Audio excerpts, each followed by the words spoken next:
ಸದ್ಗುರು. ಸಾಕಾಗ್ತಾ ಇಲ್ಲ, ಇನ್ನೊಂದು ಸ್ವಲ್ಪ ಜಾಸ್ತಿ ನೋಡಿ. ಅದು ಟ್ಯೂನ್ ಮಾಡ್ಕೊಳ್ಳಿ ಆಮೇಲೆ.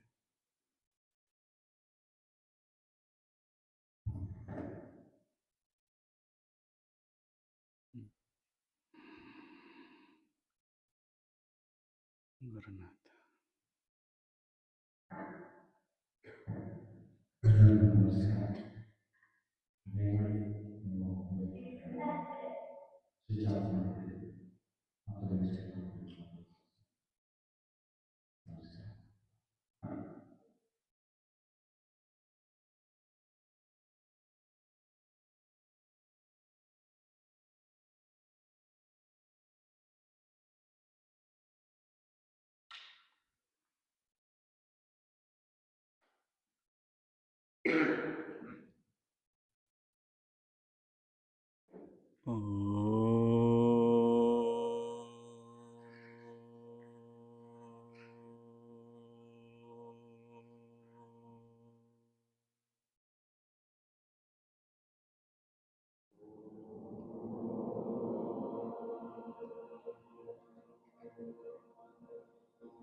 गुरुर्ब्रह्मा गुरुर्विष्णु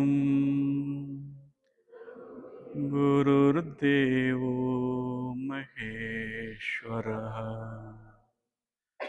गुरुर्साक्षात् परं ब्रह्मा तस्मै श्री गुरवे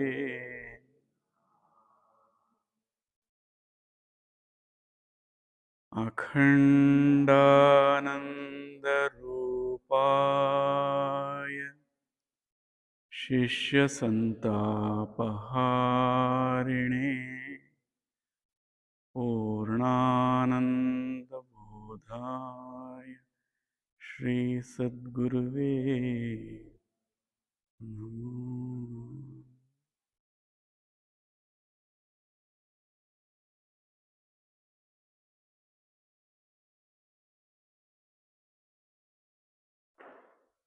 एको देवः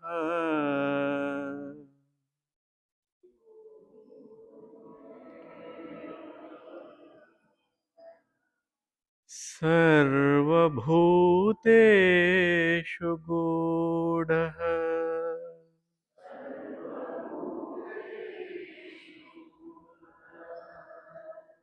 सर्वान्तर्यामी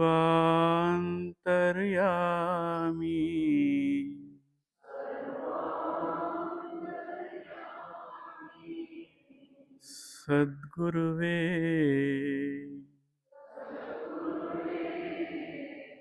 नमो नमः।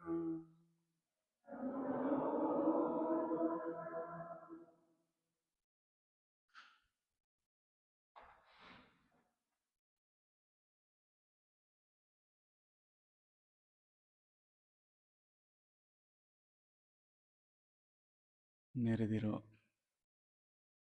ಎಲ್ಲ ಆತ್ಮಬಂಧುಗಳಿಗೂ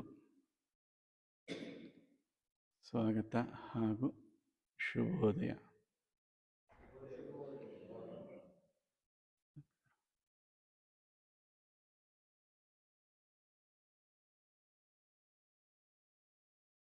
ಅನುಸಂಧಾನಾಮೃತ.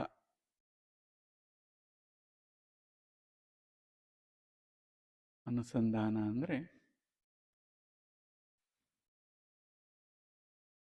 ನಿರಂತರವಾಗಿ ಕೂಡಿರೋದು ಅಂತ, ಜೊತೆಯಾಗೋದು ಅಂತ. ಯಾವುದರ ಜೊತೆ?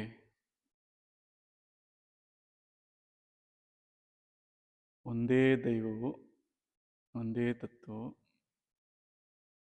ಎಲ್ಲರಲ್ಲಿಯೂ ಎಲ್ಲೆಲ್ಲಿಯೂ ಗೂಢವಾಗಿ, ಅಷ್ಟು ಗುಪ್ತವಾಗಿ, ಸುಪ್ತವಾಗಿ ಕೂಡ್ಕೊಂಡಿದೆ, ಸೇರ್ಕೊಂಡಿದೆ. ಅಂಥದ್ದನ್ನು ಗುರುತಿಸಿ ಸದಾ ಅದರ ಜೊತೆಯಲ್ಲಿ ಕೂಡುವಂಥದ್ದಕ್ಕೆ ಅನುಸಂಧಾನ ಅಂತ.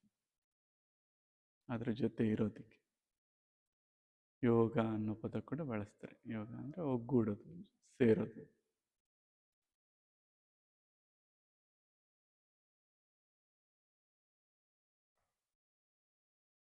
ಜನ್ಮದ ಸಾರ್ಥಕತೆ ಆ ರೀತಿ ಅದನ್ನು ಗುರುತಿಸೋದು ಮತ್ತು ಅದರಲ್ಲಿ ಒಂದಾಗೋದು, ಜೊತೆಯಾಗಿರೋದು.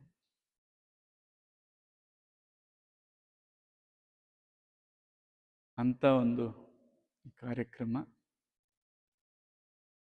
ಶಿವಮೊಗ್ಗದಲ್ಲಿ ಎಲ್ಲ ಜಿಜ್ಞಾಸುಗಳ ಅಪೇಕ್ಷೆ ಮತ್ತು ಪ್ರಯತ್ನದಿಂದ ಸಾಕಾರ ಆಗಿದೆ. ಇಂದಿನಿಂದ 12 ದಿನಗಳ ಕಾಲ ಹಂತ ಹಂತವಾಗಿ ಅದನ್ನು ಗುರುತಿಸೋದು ಮತ್ತು ಅದರ ಜೊತೆಯಲ್ಲಿ ಒಗ್ಗೂಡುವಂಥದ್ದು, ಇರುವಂಥದ್ದು.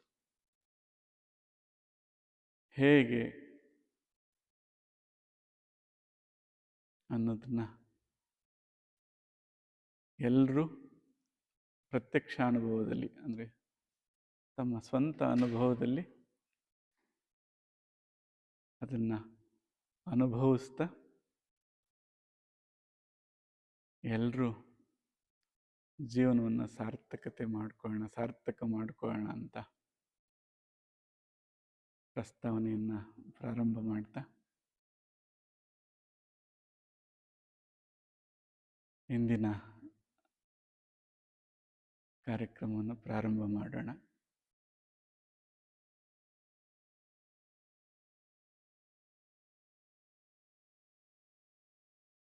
ಹಲವಾರು ವಿಷಯಗಳು ಈ ಕುರಿತಾಗಿ ಪರಮಾತ್ಮನೊಂದಿಗೆ ಒಗ್ಗೂಡೋದ್ರ ಬಗ್ಗೆ ಬಹಳ ಸಂಕೀರ್ಣವಾಗಿ ತಿಳಿಸೋಗಿದ್ದಾರೆ ಹಿಂದಿನ ಮಹಾತ್ಮರೆಲ್ಲ. ಅದು ಅರ್ಥ ಮಾಡಿಕೊಳ್ಳುವವರ ಒಂದು ಹಂತದ ಮೇಲೆ, ಅವರ ಬೆಳವಣಿಗೆ ಹಂತದ ಮೇಲೆ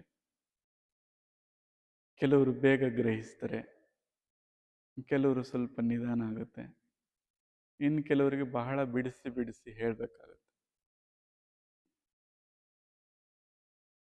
ಗ್ರಾಂಥಿಕ ಭಾಷೆಯಲ್ಲಿ ಅವರಿಗೆ ತೀವ್ರ ಅಧಿಕಾರಿ ಅಂದರೆ ಉನ್ನತ ಮಟ್ಟದ ಗ್ರಹಣೆ ಇರುವಂಥವರು, ಅಧಿಕಾರವಿರೋರು ಅಂತ ಮೊದಲನೇ ಹಂತದಲ್ಲಿ ಹೇಳ್ತಾರೆ. ನಮ್ಮ ಸಾಮಾನ್ಯ ಭಾಷೆಯಲ್ಲಿ ಸಿದ್ಧರು ಅಂತ, ಅಂದರೆ ಬರ್ತಾನೆ ಸಿದ್ಧರಾಗಿ ಬಂದಿದ್ದಾರೆ, ಅವರಿಗೆ ಗ್ರಹಣೆಗೆ ಬಂದ್ಬಿಡುತ್ತೆ. ಯಾರು ಅವರಿಗೆ ಹೇಳ್ಕೊಡೋದು ಬೇಕಾಗಿಲ್ಲ, ಇಲ್ಲಿ ಕೇಳೋದು ಬೇಕಾಗಿಲ್ಲ, ಅವರ ಗ್ರಹಣೆ ಅಷ್ಟು ಔನ್ನತ್ಯದಲ್ಲಿದೆ. ಅದಕ್ಕೆ ಅವರಿಗೆ ತೀವ್ರ ಅಧಿಕಾರಿಗಳು ಅಂತೀವಿ. ಇನ್ನು ಅದಕ್ಕಿಂತ ಸ್ವಲ್ಪ ಕೆಳಗಿನ ಹಂತ ಮಧ್ಯಮ ಅಧಿಕಾರಿಗಳು, ಸಾಧಕರು ಅಂತ ಕರಿಬೋದು ಅವ್ರನ್ನ. ಯಾವುದಾದ್ರೂ ಒಂದು ಮಾರ್ಗವನ್ನು ಅವರಿಗೆ ತಿಳಿಸ್ಕೊಟ್ರೆ, ಸ್ವಲ್ಪ ಬಿಡಿಸಿ ಹೇಳಿದ್ರೆ ಅದನ್ನು ಸಿದ್ಧಿಸ್ಕೋತಾರೆ. ಸಿದ್ಧಿಸ್ಕೊಂಡು ಎರಡನೇ ಹಂತ ಸಿದ್ಧರಾಗ್ತಾರೆ. ಇನ್ನು ಮೂರನೆಯದು ಸ್ವಲ್ಪ ಮಂದ ಅಧಿಕಾರಿಗಳು, ಆಶ್ರಿತರು ಅಂತ ಕರಿತೀವಿ, ಭಕ್ತರು ಅಂತ ಕರಿತೀವಿ. ಅವರಿಗೆ ಯಾರ್ದೋ ಒಬ್ಬರ ಕೃಪೆನೋ ಅಥವಾ ಸ್ಥಾನದ ಬಲವೋ ಇನ್ನೊಂದರ ಕೃಪೆ ಆಗದ ಹೊರತು ಅವರಿಗೆ ಆ ತಿಳುವಳಿಕೆ ಬರೋದಿಲ್ಲ. ಈಗೆಲ್ಲ ನಾವೆಲ್ಲ ಅದೇ ಅಂತ ಅನ್ಕೊಂಬಿಡೋಣ. ಓಹ್, ಎರಡಾಗಿದ್ದಿದ್ರೆ ನಾವು ಇಲ್ಲಿಗೆ ಬರೋಂಥ ಅವಶ್ಯಕತೆ ಇರ್ತಿಲ್ಲ. ಯಾರು ಸಿದ್ಧರಾಗಿದ್ರು ಅವಶ್ಯಕತೆ ಇರಲಿಲ್ಲ, ಸಾಧಕರಾಗಿದ್ರು ಅವಶ್ಯಕತೆ ಇರಲಿಲ್ಲ. ಸರಿಪ್ಪ, ಅವೆರಡು ಹಂಗಾದ್ರೆ ನಮಗೆ ಸಾಧ್ಯ ಇಲ್ವಾ? ನಮಗೂ ಸಾಧ್ಯ ಇದೆ. ಹೇಗೆ ಅನ್ನೋದನ್ನ ಸರಳವಾಗಿ ನಮ್ಮ ಭಾಷೆಯಲ್ಲಿ ಈಗ ಸಾಮಾನ್ಯವಾಗಿ ಬಳಸ್ತಾ ಇರ್ತೀವಿ. ಈಗ ದನ ಕಾಯೋ ತಿಮ್ಮಿಗೂ ಕಸ ಗುಡಿಸುವಂಥ ಬೊಮ್ಮನಿಗೂ ಅರ್ಥ ಆಗಬೇಕು ಅಂತ. ಇನ್ನು ಉಳಿದವರು ಅವರ ಅವಶ್ಯಕತೆ ಇಲ್ಲ, ಅವರೇ ತಿಳ್ಕೊತಾರೆ. ಈಗ ಸಾಮಾನ್ಯನಿಗೆ ಹೇಗೆ ಅರ್ಥ ಆಗಬೇಕು? ನಿಮಗೆ ಅರ್ಥ ಆಗಲ್ಲಪ್ಪ ಅಂತಂದರೆ ಅಲ್ಲಿಗೆ ಮುಗಿದೋಗುತ್ತಾ? ಇಲ್ಲ. ಹೇಗೆ ಅನ್ನೋದನ್ನು ಹಲವಾರು ಸೂರ್ಯರು, ಹಿಂದಿನ ಮಹಾಋಷಿಗಳು ಯುಕ್ತಿಗಳನ್ನ ಕೊಟ್ಟೋಗಿದ್ದಾರೆ. ಅವುಗಳನ್ನ ಸೂತ್ರ ಅಂತ ಕರಿಬೋದು, ತಂತ್ರ ಅಂತ ಕರಿಬೋದು, ಮಾರ್ಗ ಅಂತ ಕರಿಬೋದು. ಅದೆಲ್ಲನೂ ಈ ಮಂದ ಅಧಿಕಾರಿತ್ವದಿಂದ ಮಧ್ಯಮ ಅಥವಾ ತೀವ್ರಕ್ಕೆ ಬರುತ್ತೆ. ಹಾಗಾದರೆ ಮಧ್ಯಮದವ್ರಿಗೇನು ಪ್ರಯೋಜನ ಇಲ್ವಾ? ಖಂಡಿತ ಇದೆ. ಮಧ್ಯಮದವರು ಒಂದು ವೇಳೆ ಮಂದದವ್ರು ಬಂದಿದ್ರೆ ಏನಾಗ್ತಾರೆ? ಈಗ ಮಧ್ಯಮ ಅಧಿಕಾರಿಗಳಾಗ್ತಾರೆ. ಮಧ್ಯಮದವರಿದ್ದರೆ ತೀವ್ರ ಅಧಿಕಾರಿಗಳಾಗ್ತಾರೆ. ತೀವ್ರ ಅಧಿಕಾರಿಗಳಾಗಿದ್ರೆ ಇನ್ನಷ್ಟು ಜನರನ್ನ ಮುಕ್ತರನ್ನಾಗಿ ಮಾಡ್ತಾರೆ. ಹಾಗಾಗಿ ಎಲ್ರಿಗೂ ಇದರ ಅನುಕೂಲ ಇದೆ. ಯಾವ ಯಾವ ಹಂತದವರಿಗೆ ಯಾವ ಯಾವ ಅನುಷ್ಠಾನ ಅಥವಾ ಸಾಧನೆ ಅಥವಾ ತಂತ್ರ, ಕ್ರಿಯೆ, ಈ ಪದಗಳನ್ನೆಲ್ಲ ಬಳಸ್ತಾರೆ. ಔನ್ನತ್ಯಕ್ಕೆ ಏರೋದಕ್ಕೆ ಏನು ಮಾರ್ಗ ಅಂತ ಕೇಳಿದ್ರೆ ಕುರ್ವನ್ ಏವ ಅಂತ, ಅಂದರೆ ಮಾಡೋದು ಮಾತ್ರವೇ ಅಂತ. ಎಲ್ಲರೂ ಸರಿ ಏನಾದರೂ ಮಾಡಬೇಕು. ಈಗ ಏನು ಮಾಡಬೇಕು ಅಂತ, ಮಂದನಾಗಿದ್ದರೆ ಏನು ಮಾಡಬೇಕು, ಮಧ್ಯಮನಾಗಿದ್ದರೆ ಏನು ಮಾಡಬೇಕು, ತೀವ್ರನಾಗಿದ್ದರೆ ಏನು ಮಾಡಬೇಕು. ಅದನ್ನು ಸರಳ ಭಾಷೆಯಲ್ಲಿ ಅರ್ಥ ಮಾಡ್ಕೊಳ್ತಾ ಹೋದರೆ ಯಾವ ಹಂತದಲ್ಲಿ ಏನು ಮಾಡ್ಕೋಬೇಕು ಅನ್ನೋ ತಿಳುವಳಿಕೆ ಇದ್ದರೆ ಮಾಡ್ಕೋಬೋದು. ಈಗ ಅಕ್ಷರಾಭ್ಯಾಸವೇ ಇಲ್ಲದೆ ನೀನು ಇದನ್ನು ಓದೋ ಅಂದರೆ ಹೇಗೆ ಸಾಧ್ಯ? ಹಾಗೆ ಮಂದ ಅಧಿಕಾರಿತ್ವನೂ ಇಲ್ಲದೆ ಅನಕ್ಷರಸ್ಥನಾಗಿದ್ರೆ ಏನು ಮಾಡಬೇಕು? ಅವನು ಕನಿಷ್ಠ ಪಕ್ಷ ಅಕ್ಷರಾಭ್ಯಾಸದಿಂದ ಪ್ರಾರಂಭ ಮಾಡಬೇಕು. ಇಲ್ಲಿ ಅಕ್ಷರ ಅಂದರೆ ಅಳಿಸೋಗದೆ ಇರೋದು ಅಂತ. ಯಾವುದು ಅಳಿಸೋಗಲ್ವೋ ಅದನ್ನು ಗುರುತಿಸೋದ್ರಿಂದ ಪ್ರಾರಂಭ ಮಾಡಬೇಕು. ಯಾವುದು ಸ್ಥಿರವಾಗಿದೆಯೋ, ಪ್ರಾರಂಭದ ಹೆಜ್ಜೆನೆ ಎಲ್ಲಿಂದ? ಅಕ್ಷರವನ್ನು ಗುರುತಿಸೋದ್ರಿಂದ. ಯಾವುದು ಸದಾ ಇರುತ್ತೆ, ನಿತ್ಯವಾಗಿರುತ್ತೆ, ಯಾವುದು ಅನಿತ್ಯವಾಗಿರ್ತದೆ, ಅಕ್ಷರಾಭ್ಯಾಸದಿಂದ ಶುರು ಮಾಡಬೇಕು. ಹಾಗೆ ಮಧ್ಯಮನು, ಮಂದರು ಮತ್ತು ತೀವ್ರರು ಏನು ಮಾಡಬೇಕು ಅನ್ನೋದನ್ನು ಮೊದಲು ಈಗ ಅನಕ್ಷರತೆಯಿಂದನೇ ಶುರು ಮಾಡೋಣ. ಏನು ಗೊತ್ತಿಲ್ಲಪ್ಪ, ಈಗ ಏನು ಮಾಡೋದು ಅಂತ.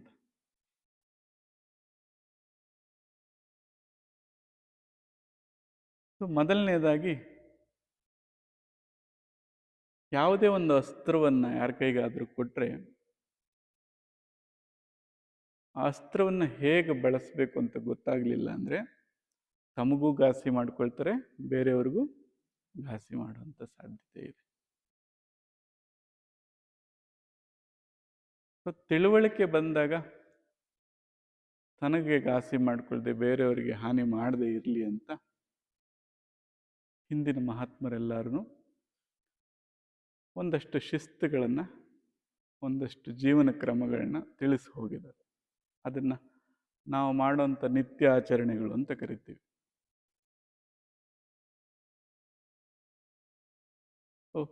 ಪ್ರತಿ ಧರ್ಮದವರು, ಪ್ರತಿ ಮತದವರು ಒಂದೊಂದು ಆಚರಣೆಗಳನ್ನ ಇಟ್ಕೊಂಡಿರ್ತಾರೆ. ಇದರ ಉದ್ದೇಶ ಏನಪ್ಪ, ಆ ಧರ್ಮದ ಉದ್ದೇಶ ಏನಪ್ಪ ಅಂದರೆ, ಒಟ್ಟಾರೆಯಾಗಿ ಅವುಗಳ ಸಾರ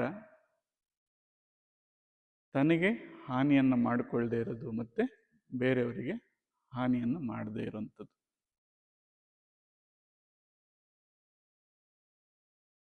ಅಷ್ಟೆಲ್ಲ ಓದಿದ ಮೇಲೆ ನಮಗೆ ಕೊನೆಯಲ್ಲಿ ಸಿಗುವಂಥದ್ದೇನು ಆ ಸೂತ್ರ? ತನಗೂ ಹಾನಿ ಮಾಡ್ಕೋಬಾರ್ದು ಮತ್ತು ಬೇರೆಯವ್ರಿಗೂ. ಹಾಗೆ ಬದುಕೋ ಒಂದು ಜೀವನ ಕ್ರಮ ಏನಿದೆಯಲ್ಲ, ಅದಕ್ಕೆ ನಾವು ಧರ್ಮಾತ್ಮರಾಗಿ ಬಾಳೋದು ಅಂತ ಅಂತೀವಿ. ಮೊದಲನೇ ಪಾಠ ನಮಗಿರುವಂಥದ್ದು, ಅಥವಾ ನಾವೆಲ್ಲರೂ ಕಲಿಬೇಕಾಗಿರುವಂಥದ್ದು, ಎಲ್ಲರೂ ಧರ್ಮಾತ್ಮರಾಗಬೇಕು. ಧರ್ಮಾತ್ಮರು ಅಂದರೆ ಕ್ರಿಯೆ ಯಾವುದ್ರ ಮೂಲಕ ಮಾಡ್ತೀವಿ? ಕಾಯ, ವಾಚ, ಮನಸ್ಸ. ಈ ಕಾಯ, ವಾಚ, ಮನಸ್ಸ ತನಗೂ ತೊಂದರೆ ಮಾಡ್ಕೋಬಾರ್ದು, ಬೇರೆಯವ್ರಿಗೂ ತೊಂದರೆಯನ್ನು ಮಾಡಬಾರ್ದು.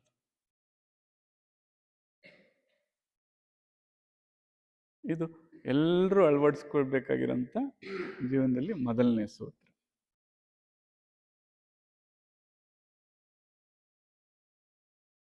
ಯಾಕೆ ಏನು ಅನ್ನೋವಂಥದ್ದು ಆಮೇಲೆ ನಮಗೆ ನಿಧಾನವಾಗಿ ಅರ್ಥ ಆಗುತ್ತದೆ. ಒಂದು ಸರಳವಾಗಿ ಉದಾಹರಣೆ ತಗೊಳ್ಳೋದಾದ್ರೆ, ಹೊರಗಡೆ ಒಂದು ಮರ ಇದೆ, ನನಗೆ ಅಧಿಕಾರ ಇದೆ ಅಂತ ಆ ಮರನ ಕತ್ತರಿಸಿದ್ರೆ ಅದು ಇಂಗಾಲನ್ನು ತಗೊಂಡು ಆಮ್ಲಜನಕನ ಕೊಡ್ತದೆ. ಅದರ ಉಸಿರಾಟ, ಹೊರ ಉಸಿರು ನಮ್ಮ ಒಳ ಉಸಿರು. ನೀವು ಆ ಆಮ್ಲಜನಕವನ್ನು ತಗೊಂಡು ಹೊರಗಡೆ ಬಿಟ್ಟರೆ ನಮ್ಮ ಹೊರ ಉಸಿರು, ಅದರ ಒಳ ಉಸಿರು. ಸರಳವಾಗಿ ಅರ್ಥ ಆಗುತ್ತೆ. ಅದು ಮತ್ತೆ ನಾವು ಖಂಡಿತವಾಗ್ಲೂ ಬೇರೆ ಬೇರೆ ಅಲ್ಲ. ಧರ್ಮಾತ್ಮರಾಗೋದ್ರಿಂದ ಭಿನ್ನತೆ ಮಾಯವಾಗ್ತದೆ. ಆ ಭಿನ್ನತೆ, ಅನ್ಯ ಅನ್ನುವಂಥದ್ದು ಹೋಗಿ ಎಲ್ಲವೂ ಒಂದೇ, ಅನನ್ಯ ಅನ್ನುವಂಥದ್ದು ಸ್ಥೂಲ ರೂಪವಾಗಿ ನಮಗೆ ಗ್ರಹಣೆ ಬರ್ತದೆ. ಆ ಸೂಕ್ಷ್ಮಕ್ಕೆ, ಆ ಹಂತಕ್ಕೆ ಬೆಳೆದ್ವಿ ಅಂದರೆ ಇನ್ನು ಮುಂದಿನ ಗ್ರಹಣೆ ಸಾಧ್ಯ ಆಗುತ್ತೆ. ಇದಾದ ಮೇಲೆ ಎರಡನೇ ಹಂತದಲ್ಲಿ ಈಗ ಕ್ರಿಯೆ ಅಂತ ಮಾತನಾಡಿದ್ವಿ. ಏನೇ ಕ್ರಿಯೆ ಮಾಡಬೇಕಾದ್ರೂ ಪ್ರಮಾಣ ಮತ್ತು ಪರಿಣಾಮದ ಅರಿವಿರ್ಬೇಕು ನಮಗೆ. ಎಲ್ಲ ಕ್ರಿಯೆಗಳಲ್ಲೂ ಕಾಯದಿಂದ ಮಾಡುವಂಥ ಕ್ರಿಯೆಗಳು, ವಾಕ್ ಮಾತಿನಿಂದ ಮಾಡುವಂಥ ಕ್ರಿಯೆಗಳು, ಮತ್ತು ಮನಸ್ಸಿನಿಂದ ಮಾಡುವಂಥ ಕ್ರಿಯೆಗಳು, ಪ್ರಮಾಣ ಮತ್ತು ಅದರ ಪರಿಣಾಮದ ಅರಿವನ್ನಿಟ್ಟುಕೊಂಡು ನಾವು ಕ್ರಿಯೆ ಮಾಡಬೇಕು. ಅದು ಧರ್ಮಯುತವಾಗಿಲ್ಲ ಅಂದರೆ ಮಾಡುವಂಥ ಅಗತ್ಯ ಇಲ್ಲ, ಮಾಡಬಾರ್ದು ಅದನ್ನು. ಪ್ರತಿ ಕ್ರಿಯೆಯಲ್ಲೂ ಅದನ್ನು ಪರೀಕ್ಷೆ ಮಾಡಿಕೊಳ್ಳುವಂಥದ್ದು, ಮತ್ತು ನಿತ್ಯ ಜೀವನದಲ್ಲಿ ಅದನ್ನು ಅಳವಡಿಸ್ಕೊಳ್ಳುವಂಥದ್ದು. ಎಲ್ಲದಕ್ಕೂ ಅಡುಗೆಗೆ ಉಪ್ಪು ಪ್ರಮಾಣ ಅಧಿಕವಾದರೆ ಏನಾಗುತ್ತೆ? ಸೇವನೆ ಮಾಡೋಕ್ಕಾಗಲ್ಲ. ಅದೇ ಥರ ಕಡಿಮೆ ಆದರೆ ನೀರಸ ಆಗುತ್ತೆ ಬದುಕು.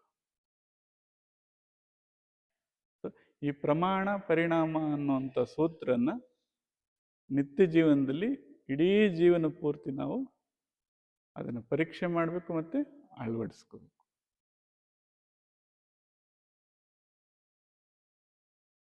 ಮೂರನೇದಾಗಿ ಸಮಯೋಚಿತ ಪ್ರಜ್ಞೆ ಅಂತ. ಯಾವ ಸಂದರ್ಭದಲ್ಲಿ ಹೇಗೆ ನಾವು ವ್ಯವಹರಿಸಬೇಕು, ವರ್ತಿಸಬೇಕು ಅಂತ.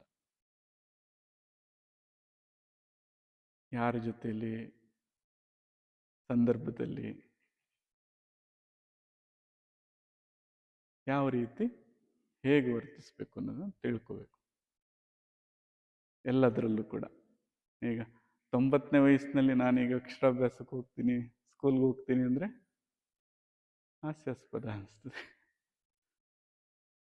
ಹಾಗೆ ಯಾವ ಸಂದರ್ಭದಲ್ಲಿ ಏನು ಮಾಡಬೇಕಾಗಿದೆಯೋ ಅದಕ್ಕೆ ಸಮಯೋಚಿತ ಪ್ರಜ್ಞೆ ಅಂತ ಕರಿತೀವಿ.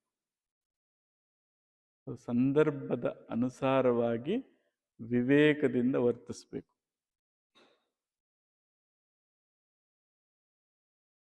ಇದು ಬಹಳ ವಿಸ್ತಾರವಾಗಿರುತ್ತೆ. ಅದನ್ನು ಸ್ವಲ್ಪ ಅದನ್ನು ವಿಮರ್ಶಿಸ್ತಾ ತಿಳ್ಕೊಳ್ತಾ ಅನುಷ್ಠಾನ ಮಾಡ್ಕೋಬೇಕು.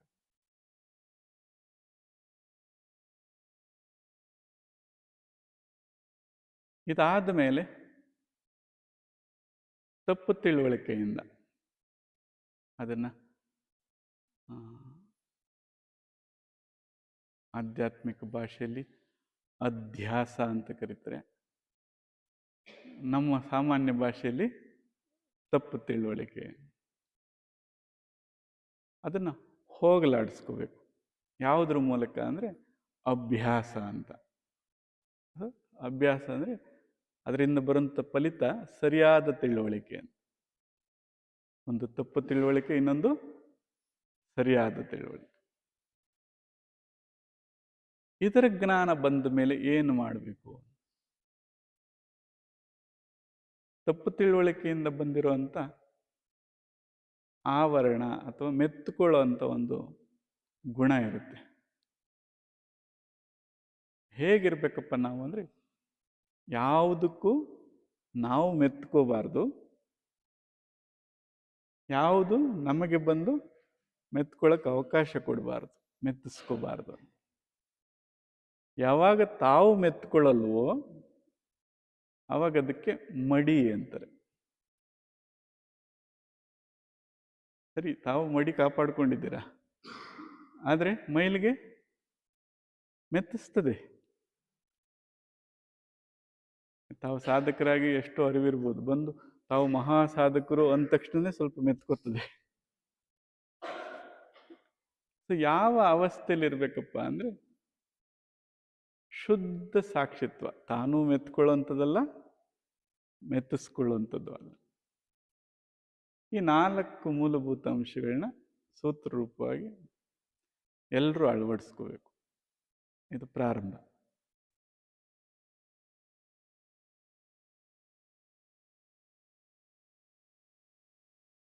ಈಗ ಆಯ್ತು, ಇವತ್ತಿಂದ ಎಲ್ಲ ಈಗಲಿಂದನೇ ಅಳವಡಿಸ್ಕೊಬಿಡ್ತೀನಿ ಅನ್ನೋದ? ಆ ಅಳವಡಿಸ್ಕೊಳ್ಳೋದಕ್ಕೆ ಒಂದು ಸರಿಯಾದ ಮಾರ್ಗನ ಆಯ್ಕೆ ಮಾಡ್ಕೋಬೇಕು. ಅದಕ್ಕೆ ಇಲ್ಲಿ 2 ಬಹಳ ವಿಶೇಷ. ಒಂದು ತಪ್ಪು ತಿಳುವಳಿಕೆ, ಮತ್ತೊಂದು ಸರಿಯಾದ ತಿಳುವಳಿಕೆ. ಸರಿಯಾದ ತಿಳುವಳಿಕೆ ಬಂದರೆ ತಪ್ಪು ತಿಳುವಳಿಕೆ ಸರಿಯುತ್ತೆ ಪಕ್ಕಕ್ಕೆ.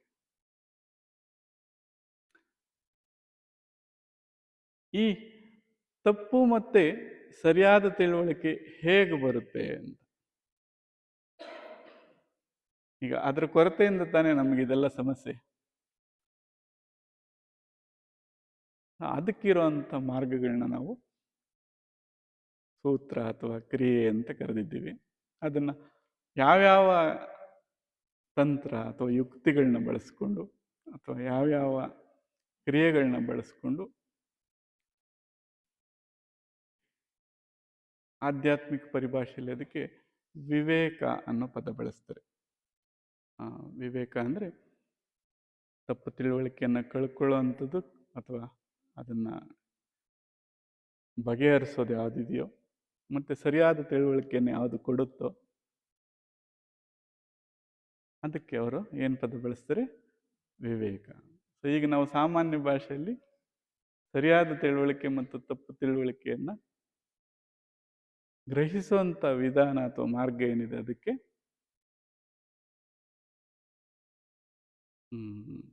ಅವರು ವಿವೇಕ ಅಂತ ಹೆಸರಿಸಿದರೆ ನಾವು ಅದನ್ನು ತಿಳ್ಕೊಳ್ಳುವಂಥದ್ದು. ಈಗ ಏನು ಮಾಡಿದ್ರೆ ಅದು ಆ ವಿವೇಕ ನಮ್ಮಲ್ಲಿ ಜಾಗೃತ ಆಗ್ತದೆ?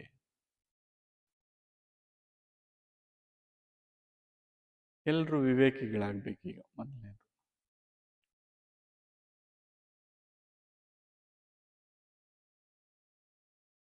ಆ ವಿವೇಕಿಗಳಾಗೋದಕ್ಕೆ ಪ್ರಥಮವಾಗಿ ಸೂಕ್ಷ್ಮವಾಗಿ ಗಮನಿಸೋದನ್ನು ಕಲಿಬೇಕು, ಏನೇ ಆಗಲಿ. ಪ್ರಥಮವಾಗಿ ಏನು ಮಾಡಬೇಕು? ಸೂಕ್ಷ್ಮವಾಗಿ ಗಮನಿಸ್ಬೇಕು. ಎಷ್ಟು ಸೂಕ್ಷ್ಮವಾಗಿ ಗಮನಿಸ್ತೀವೋ ಆಗ ಮಾತ್ರ ಅದು ಗ್ರಹಣೆಗೆ ಬರುತ್ತೆ. ಈಗ ಇಲ್ಲಿ ಎಷ್ಟೋ ತಿಳಿಯುವಂಥ ವಿಚಾರ, ತಿಳಿಯದ ವಿಚಾರಗಳಿವೆ ಇದರಲ್ಲಿ. ಆದರೆ ನಮ್ಮ ಗಮನ ಆ ಕಡೆ ಇಲ್ಲದೆ ಇರೋದ್ರಿಂದ ನಮ್ಮ ತಿಳುವಳಿಕೆಗೆ ಬರ್ತಾ ಇಲ್ಲ. ಹಾಗಾದರೆ ತಿಳುವಳಿಕೆಗೆ ಬರಬೇಕು ಅಂದರೆ ಏನು ಮಾಡಬೇಕು? ಗಮನವನ್ನು ಗಮನಕ್ಕೆ ಏನು ಬೇಕಾಗಿದೆ? ಶ್ರದ್ಧೆ ಬೇಕಾಗಿದೆ. ಈಗ ನಾವೆಲ್ಲ ಈಗ ಅಧಿಕಾರಿಗಳು ಅಲ್ವಾ ಅಂತ ಕೇಳಿದ್ರೆ ಏನೀಗ ಉತ್ತರ? ಹೌದು. ಯಾಕೆ? ಆ ಶ್ರದ್ಧೆ ಇದೆಯಲ್ಲ, ಶ್ರದ್ಧೆ ಇರೋದಕ್ಕೆ ತಾನೇ ಬಂದಿದ್ದೀವಿ. ಒಂದು ಹಂತದ ಅಧಿಕಾರಕ್ಕೆ ಸಿದ್ಧರಾಗಿದ್ದೀವಿ. ಆ ಶ್ರದ್ಧೆಗಾಗಿ ಒಂದಷ್ಟನ್ನು ತ್ಯಾಗ ಮಾಡಬೇಕಾಗತ್ತೆ. ತ್ಯಾಗ ಅಂದರೆ ಅದು ಏನೋ ವೈರಾಗ್ಯದ ರೀತಿಯಲ್ಲಿ ನೋಡೋದಲ್ಲ. ಅದನ್ನು ಇನ್ನೊಂದು ಉನ್ನತವಾದನ್ನು ಪಡೆಯೋದಕ್ಕೆ ಅಲ್ಪವಾದನ್ನು ಕಳ್ಕೊಳ್ಳೋದನ್ನ ತ್ಯಾಗ ಅಂತಾರೆ.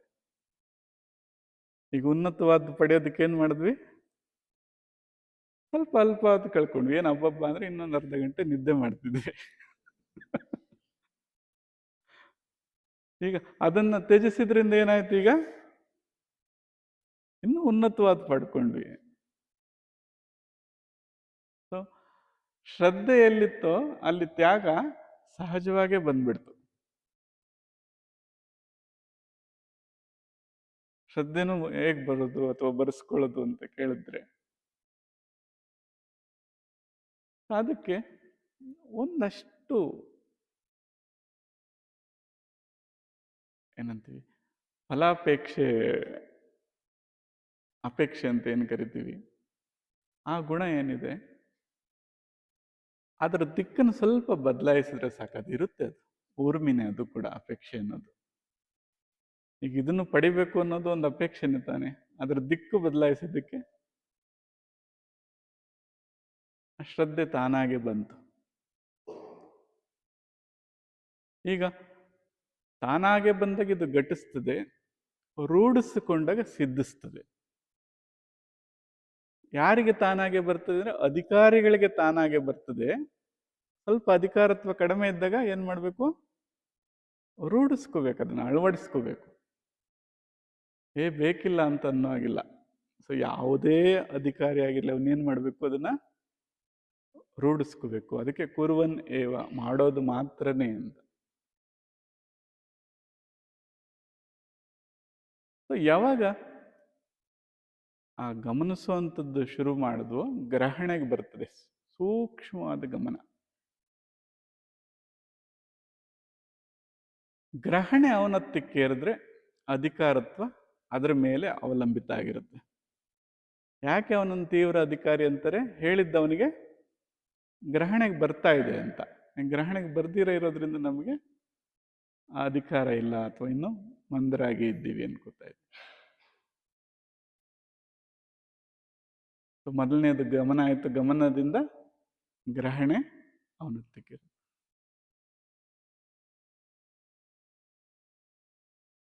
ಈಗ ಆ ಗಮನ ಮತ್ತು ಗ್ರಹಣೆಯನ್ನ ತೀವ್ರತೆಗೆ ಏರಿಸ್ಕೊಳ್ಳುವಂಥದ್ದು, ಆದ್ರಿಂದ ನಮಗೆ ವಿವೇಕ ಉತ್ಪನ್ನವಾಗ್ತದೆ. ಆ ವಿವೇಕದಿಂದ ಇಂಥ ಒಂದು ಅದ್ಭುತವಾದ ಸಾಗರವನ್ನೇ ದಾಟಲಿಕ್ಕೆ ಸಾಧ್ಯ ಆಗ್ತದೆ.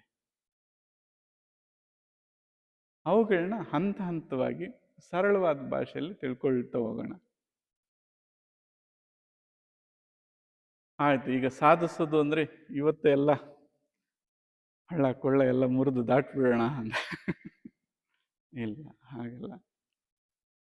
ಮೊದಲು ಬಹಳ ಮೃದುವಾಗಿ ಅಂತ ಸಾಧನ. ಇಲ್ಲಿ 4 ಮಾರ್ಗಗಳನ್ನ ಹೇಳ್ತಾರೆ ಇಲ್ಲಿ.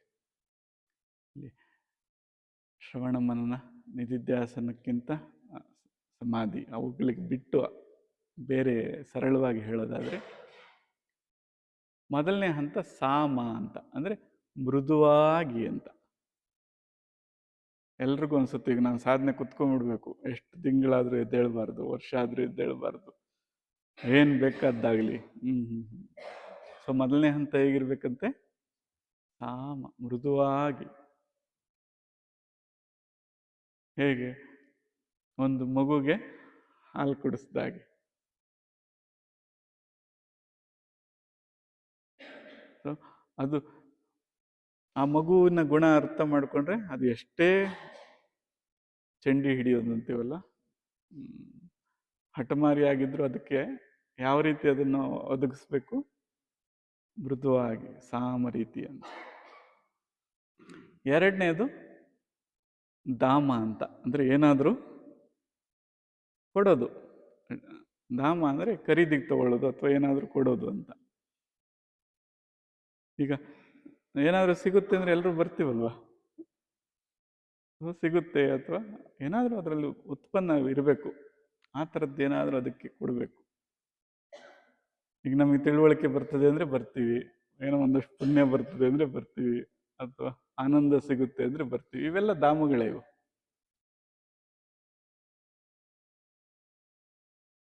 ಇನ್ನು ಮೂರನೇದು ಭೇದ. ಯಾವ ಕಾರಣದಿಂದ ನಾವು ಈ ಕಡೆ ಬರೋಕ್ಕಾಗ್ತಾ ಇಲ್ವೋ ಅದನ್ನು ವರ್ಜಿಸ್ಬೇಕು, ಅದನ್ನು ಬೇರ್ಪಡಿಸ್ಬೇಕು. ಈ ಕೆಲವರ ಆಲಸ್ಯದಿಂದ ಬರೋಕ್ಕಾಗಲ್ಲ, ಆಲಸ್ಯವನ್ನು ವರ್ಜಿಸ್ಬೇಕಾಗತ್ತೆ. ಇನ್ನು ಕೆಲವರಿಗೆ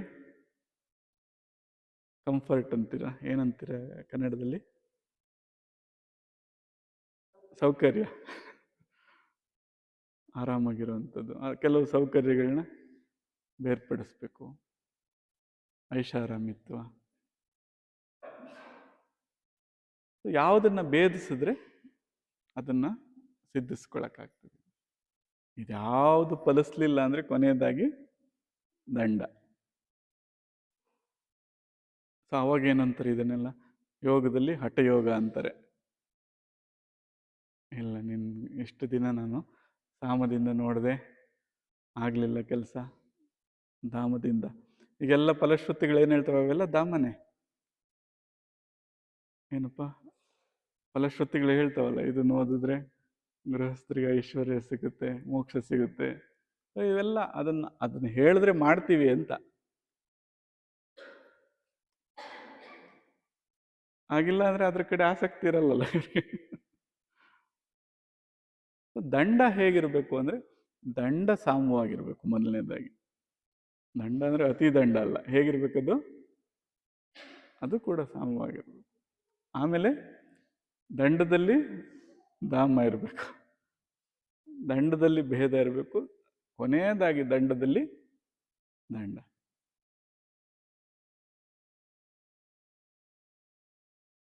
ಹೀಗೆ ಮಾಡಲಿಲ್ಲ ಅಂದರೆ ಆ ಹದವಿಲ್ಲದೆ ಕಬ್ಬಿಣ ಬಗ್ಗಿಸ್ದಾಗಿದೆ ಏನಾಗುತ್ತದು? ಮುರಿದೋಗ್ಬಿಡುತ್ತೆ ಶರೀರ. ಇದೇ ಸಾಧನ ಇದು. ಅದು ಬಹುವಿಧದಲ್ಲಿ ಸಹಾಯ ಮಾಡುವಂಥ ಸಾಧನ.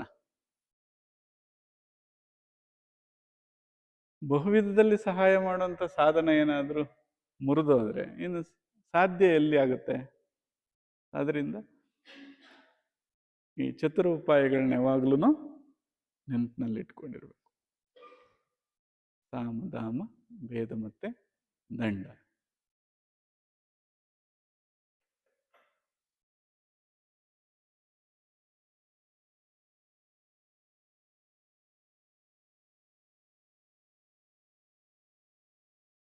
ಇನ್ನು ಆಚರಣೆಗಳಿರ್ಬೋದು, ಅಧ್ಯಯನ ಇರ್ಬೋದು. ಈ ವಿವೇಕ ಬಂದಾಗ ಅಥವಾ ಈ ಗಮನ ಗ್ರಹಣೆಗಳು ಔನ್ನತ್ಯಕ್ಕೆ ಏರಿದಾಗ ಯಾವ ರೀತಿ ನಮ್ಮ ಬೆಳವಣಿಗೆಗೆ ಪೂರಕವಾಗಿದೆ ಅನ್ನೋಂಥದ್ದು ಗ್ರಹಣೆಗೆ ಬರ್ತಾ ಹೋಗುತ್ತೆ.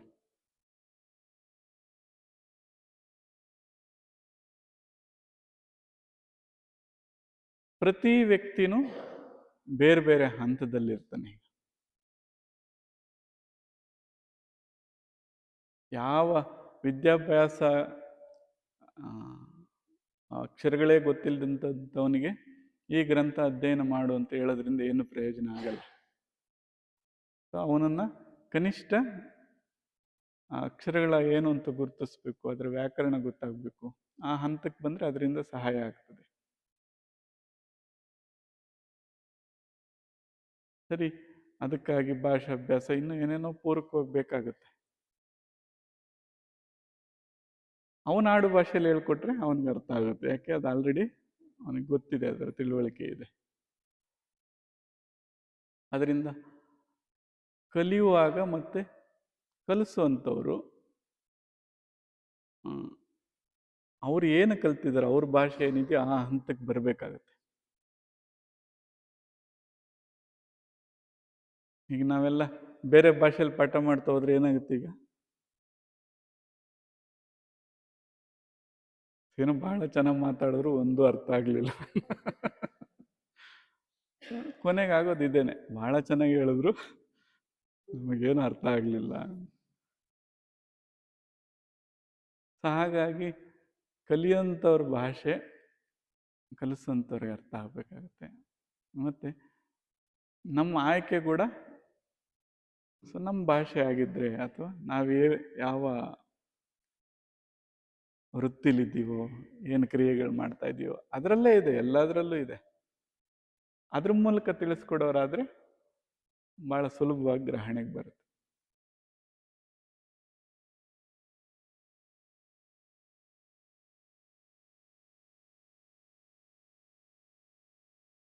ಹಾಗಾಗಿ ಒಂದು ಸ್ವಲ್ಪ ಇವತ್ತು ಮೂಲಭೂತವಾದಂಥ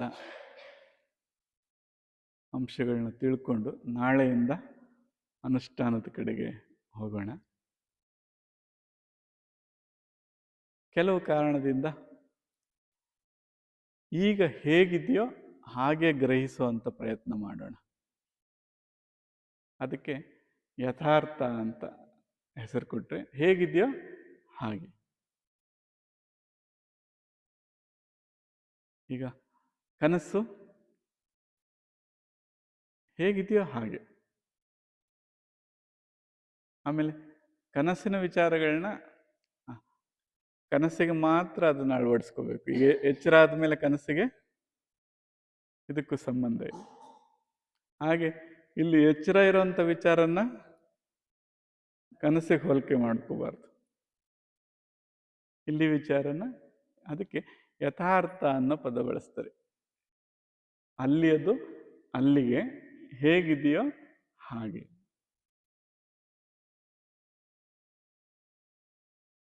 ಅದನ್ನೇನಾದರೂ ಅಲ್ಲಿಯದು ಇಲ್ಲಿಗೆ, ಇಲ್ಲಿಯದು ಅಲ್ಲಿಗೆ ಅಳವಡಿಸಕ್ಕೆ ಹೋದ್ರೆ ಜೀವನ ಪೂರ್ತಿ ಗೊಂದಲಮಯವಾಗ್ತದೆ.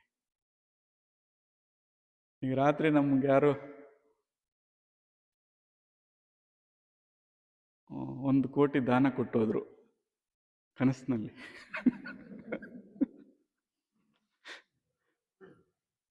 ಈಗ ಅದನ್ನು ಹುಡುಕಾಡ್ತಾ ಕುತ್ಕೊಂಡ್ರೆ ಎಲ್ಲಿ ಹೋಯ್ತದು, ವಸ್ತು ಎಲ್ಲಿ, ಕೊಟ್ಟವ್ರು ಎಲ್ಲಿ ಅಂತ ಹುಡುಕಾಡಿದ್ರೆ ಏನನ್ಸುತ್ತೆ? ಅರ್ಥಹೀನ ಅನ್ಸುತ್ತಲ್ವಾ, ನಗು ಅನ್ಸುತ್ತೆ. ಹಾಗೆ ರಾತ್ರಿ ಕನಸು ಬಂದಾಗ ಏನೇನೋ ಬರ್ತವೆ, ಇಲ್ಲಿಯವ್ರು ಯಾರು ಇರಲ್ಲ, ಅವರೆಲ್ಲ ಎಲ್ಲಿ ಅಂತ ಅಲ್ಲಿ ಪ್ರಶ್ನೆ ಮಾಡಂಗಿಲ್ಲ. ಒಂದು ವೇಳೆ ಕನಸಿನಲ್ಲಿದ್ರೆ ಅಥವಾ ನಿದ್ರೆಯಲ್ಲಿದ್ರೆ ನಿಮ್ಮ ಪಕ್ಕದಲ್ಲಿ ತಗೊಳಪ್ಪ ಅಂತ ಪಕ್ಕದಲ್ಲಿ 100 ಕೋಟಿ ಅಥವಾ 1000 ಕೋಟಿ ಇಟ್ಟರೂ ಕೂಡ ಅದು ಇದೆ ಅನ್ನೋ ಪ್ರಜ್ಞೆ ಕೂಡ ಇರಲ್ಲ. ಅದೊಂದು ಪಕ್ಕದಲ್ಲಿ ಇದೆ ಅನ್ನೋ ಸುಳಿವು ಕೂಡ ಇರೋದಿಲ್ಲ. ಹಾಗಾಗಿ ಯಾವ ವಿಚಾರ ಎಲ್ಲಿಗೆ ಅನ್ವಯಿಸ್ತದೆ, ಸೊ ಇದ್ರ ತಿಳುವಳಿಕೆ ಬೇಕು. ಅದಕ್ಕೆ ಯಥಾರ್ಥ ಅಂತೀವಿ, ಹೇಗಿದೆಯೋ ಹಾಗೆ.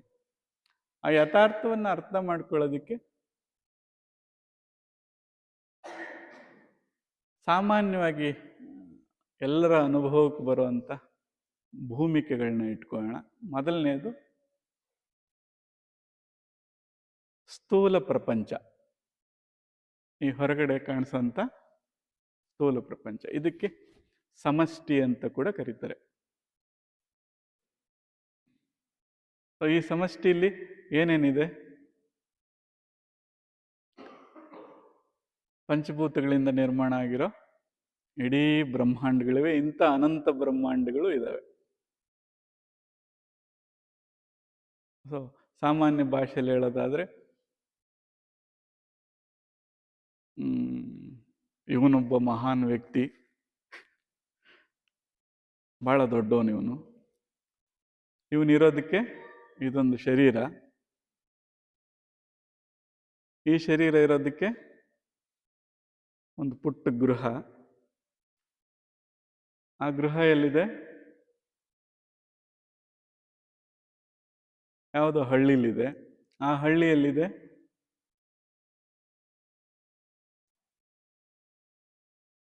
ಏನಪ್ಪ?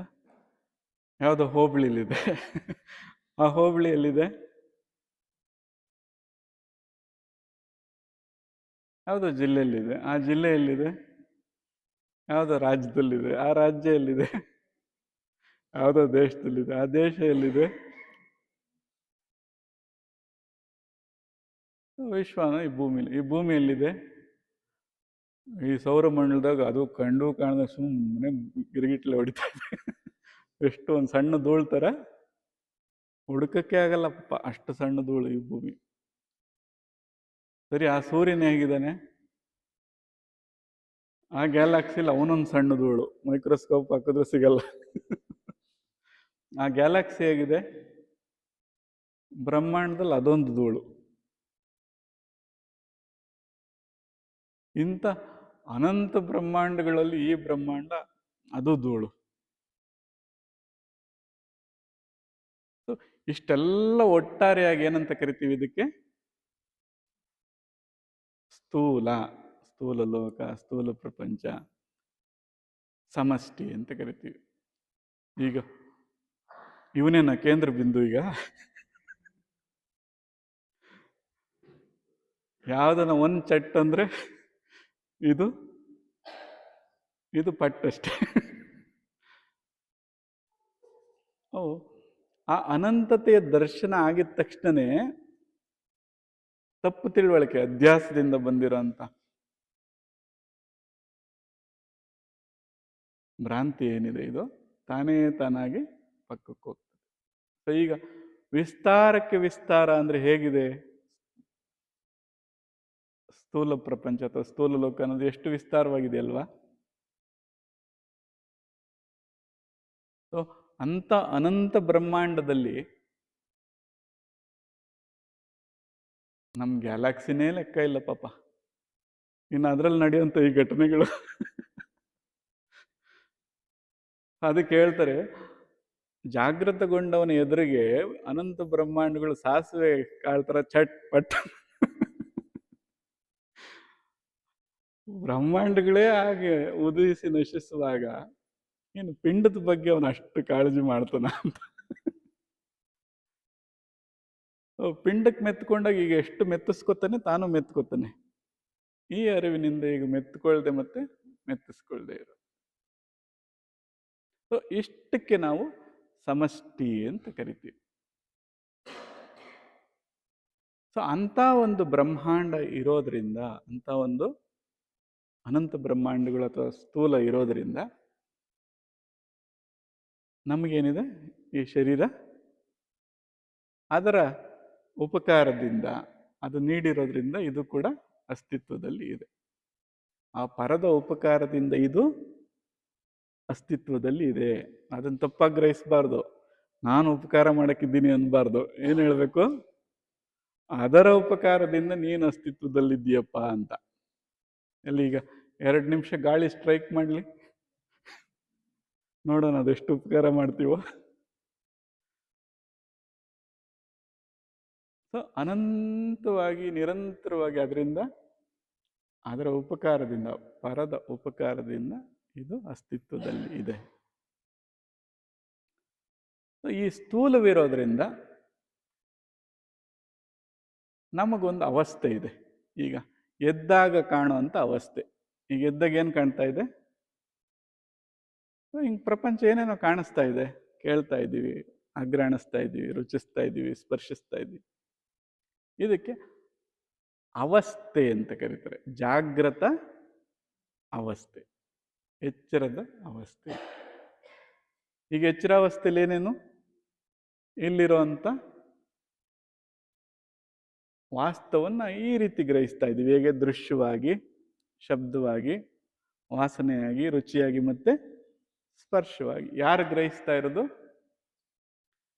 ಅದರೊಳಗಡೆ ಇರುವಂಥ ನಾನು ಅಂತಕ್ಕಂಥ. ಅದಕ್ಕೆ ಜೀವ ಅಂತ ಕರೆಯೋಣ. ಇವಾಗ ಒಂದು ಪ್ರಪಂಚ ಅಥವಾ ಸ್ಥೂಲವಾಗಿರೋ ಲೋಕ ಒಂದು ಸತ್ಯ, ಯಥಾರ್ಥ ಅಂತ ಅಂದ್ಕೊಂಡ್ರೆ, ಈಗ ಎರಡನೇ ಯಥಾರ್ಥ ಏನು? ನಾವಿದ್ದೀವಿ ಅನ್ನೋದು. ಎಲ್ಲರೂ ಗ್ರಹಿಸೋರು ಇದಾರಲ್ಲ, ಇದನ್ನೊಂದು ಯಥಾರ್ಥ ಅಂತ ಅನ್ಕೊಳ್ಳೋಣ. ಹೇಗಿದ್ಯಾ ಆಗ ತಿಳ್ಕೊಳ್ಳೋಣ. ಈಗ ಎಲ್ಲರೂ ಇದ್ದೀರ ತಾನೇ? ಅನುಮಾನನ? ಅಲ್ಲ, ಅನುಮಾನ ಇದ್ರೆ ಹೇಳ್ರಿ, ಇದಿರಲ್ವಾ? ಆ ಇದೀನಿ ಅನ್ನೋನೊಬ್ಬ ಇದ್ದಾನೆ ಅಂತ. ಇದು ಎರಡನೇ ಸತ್ಯ. ಆ ಇದೀನಿ ಅನ್ನೋನಿಗೆ ಏನು ಕಾಣ್ತಾ ಇದೆ? ಇದು ಅವಸ್ಥೆ, ಜಾಗೃತ ಅವಸ್ಥೆ ಕಾಣ್ತಾ ಇದೆ. ಯಾವುದರ ಕಾರಣದಿಂದ? ಸಮಷ್ಟಿ ಅಥವಾ ಸ್ಥೂಲ ಪ್ರಪಂಚ ಇರೋದ್ರಿಂದ ಅಂತ. ಎರಡು ವಾಸ್ತವ ತಿಳ್ಕೊಂಡು. ಈಗ ಮೂರನೇದು ಕನಸು ಕಾಣ್ತೀವಿ. ಎಲ್ರಿಗೂ ಕನಸು ಬೀಳುತ್ತಲ್ವ? ಈಗ ಇಲ್ಲೇನೋ ವಸ್ತು ಇಟ್ಟಿದ್ದೀವಿ. ಈ ವಸ್ತು ಇಡೋದಕ್ಕೆ ಏನು ಬೇಕು? ಇಲ್ಲ, ಜಾಗ ಬೇಕು. ಆ ಜಾಗ ಇದ್ದರೆ ಅಲ್ಲಿ ಏನಾದರೂ ಬಿಂಬಿಸೋದಕ್ಕೆ ಸಾಧ್ಯ ಇದೆ ಅಂತ. ಯಾವುದು ಅವಕಾಶ ಮಾಡಿಕೊಡ್ತದಲ್ಲ, ಜಾಗ ಕೊಡ್ತದಲ್ಲ, ಅದಕ್ಕೆ ನಾವು ಆಕಾಶ ಅಂತ ಕರಿತೀವಿ. ಯಾವುದು ಜಾಗ ಕೊಡ್ತದೆ ಅದಕ್ಕೆ. ಈಗ ಸ್ಥೂಲವಾಗಿರೋದಕ್ಕೆಲ್ಲ ಒಂದು ಜಾಗ ಕೊಟ್ಟಿದೆ, ಅದಕ್ಕೆ ಹೆಸರೇನು? ಸ್ಥೂಲ ಆಕಾಶ. ಹಾಗೆ ಕನಸಿದೆ. ಕನಸಿನಲ್ಲಿ ಜಾಗ ಕೊಟ್ಟಿರೋದು ಯಾವುದು? ಕನಸಿನಲ್ಲೂ ಅಲ್ಲೊಂದು ಪ್ರಪಂಚ ಬಿಂಬಿಸ್ತದಲ್ವಾ? ಹೌದಲ್ವಾ? ಕಣ್ಮುಚ್ಕೊಂಡ್ರೆ ಕಾಣ್ತೀವ ನೋಡ್ರಿ? ಕಾಣುತ್ತೆ, ಎಲ್ರಿಗೂ ಕಾಣುತ್ತೆ. ಅದು ಯಾವುದರಲ್ಲಿ ಕಾಣ್ತಾ ಇದೆಯೋ ಅದಕ್ಕೇನಂತಾರೆ? ಸೂಕ್ಷ್ಮಾಕಾಶ. ಅಲ್ಲಿ ಆ ಲೋಕದಲ್ಲಿ ಏನೇನೋ ಕಾಣ್ಬೋದು. ನೀವು ಅಲ್ಲಿ ಸುಖವನ್ನು ಕಾಣ್ಬೋದು, ದುಃಖವನ್ನು ಕಾಣ್ಬೋದು. ಸುಖವಾಗಿದ್ದಾಗ ಸ್ವರ್ಗ ಅಂತ ಕರಿತೀವಿ, ದುಃಖವಾಗಿದ್ರೆ ನರಕ ಅಂತ ಕರಿತೀವಿ. ಅಂತ ಲೋಕಗಳನ್ನ ಯಾರು ಸೃಷ್ಟಿ ಮಾಡ್ಕೊಳ್ಳೋದಿಲ್ಲ? ಜೀವನ ಅದನ್ನ ಕಾಣ್ತಾನವನು. ಯಾವುದ್ರ ಕಾರಣದಿಂದ? ಸೂಕ್ಷ್ಮ ಆಕಾಶದ ಕಾರಣದಿಂದ ಅಥವಾ ಸೂಕ್ಷ್ಮ ಲೋಕದ ಕಾರಣದಿಂದ. ಅಂಥದ್ದೊಂದು ಸೂಕ್ಷ್ಮ ಪ್ರಪಂಚ ಇದೆ ಅಂತ ತಿಳ್ಕೋಬೇಕು. ಈ ಸ್ಥೂಲ ಆಕಾಶಕ್ಕೂ ಸೂಕ್ಷ್ಮಾಕಾಶಕ್ಕೂ ಏನು ವ್ಯತ್ಯಾಸ ಆಗಿದೆ ಅಂದರೆ, ಅನಂತ ಆಕಾಶಗಳು, ಅಂಥ ಸೂಕ್ಷ್ಮಾಕಾಶಗಳು ಜೊತೆಲಿರಬಲ್ವು. ಇವು ಕಣ್ಮುಚ್ಕೊಂಡು ನೋಡ್ರಿ. ಈ ಸ್ಥೂಲದಲ್ಲಿ ಇದನ್ನ ಸ್ಥಾನ ಪಲ್ಲಟ ಮಾಡೋದು ಹೊರತು ಅಲ್ಲಿ ಇನ್ನೊಂದು ಬರೋದಕ್ಕೆ ಸಾಧ್ಯ ಇಲ್ಲ.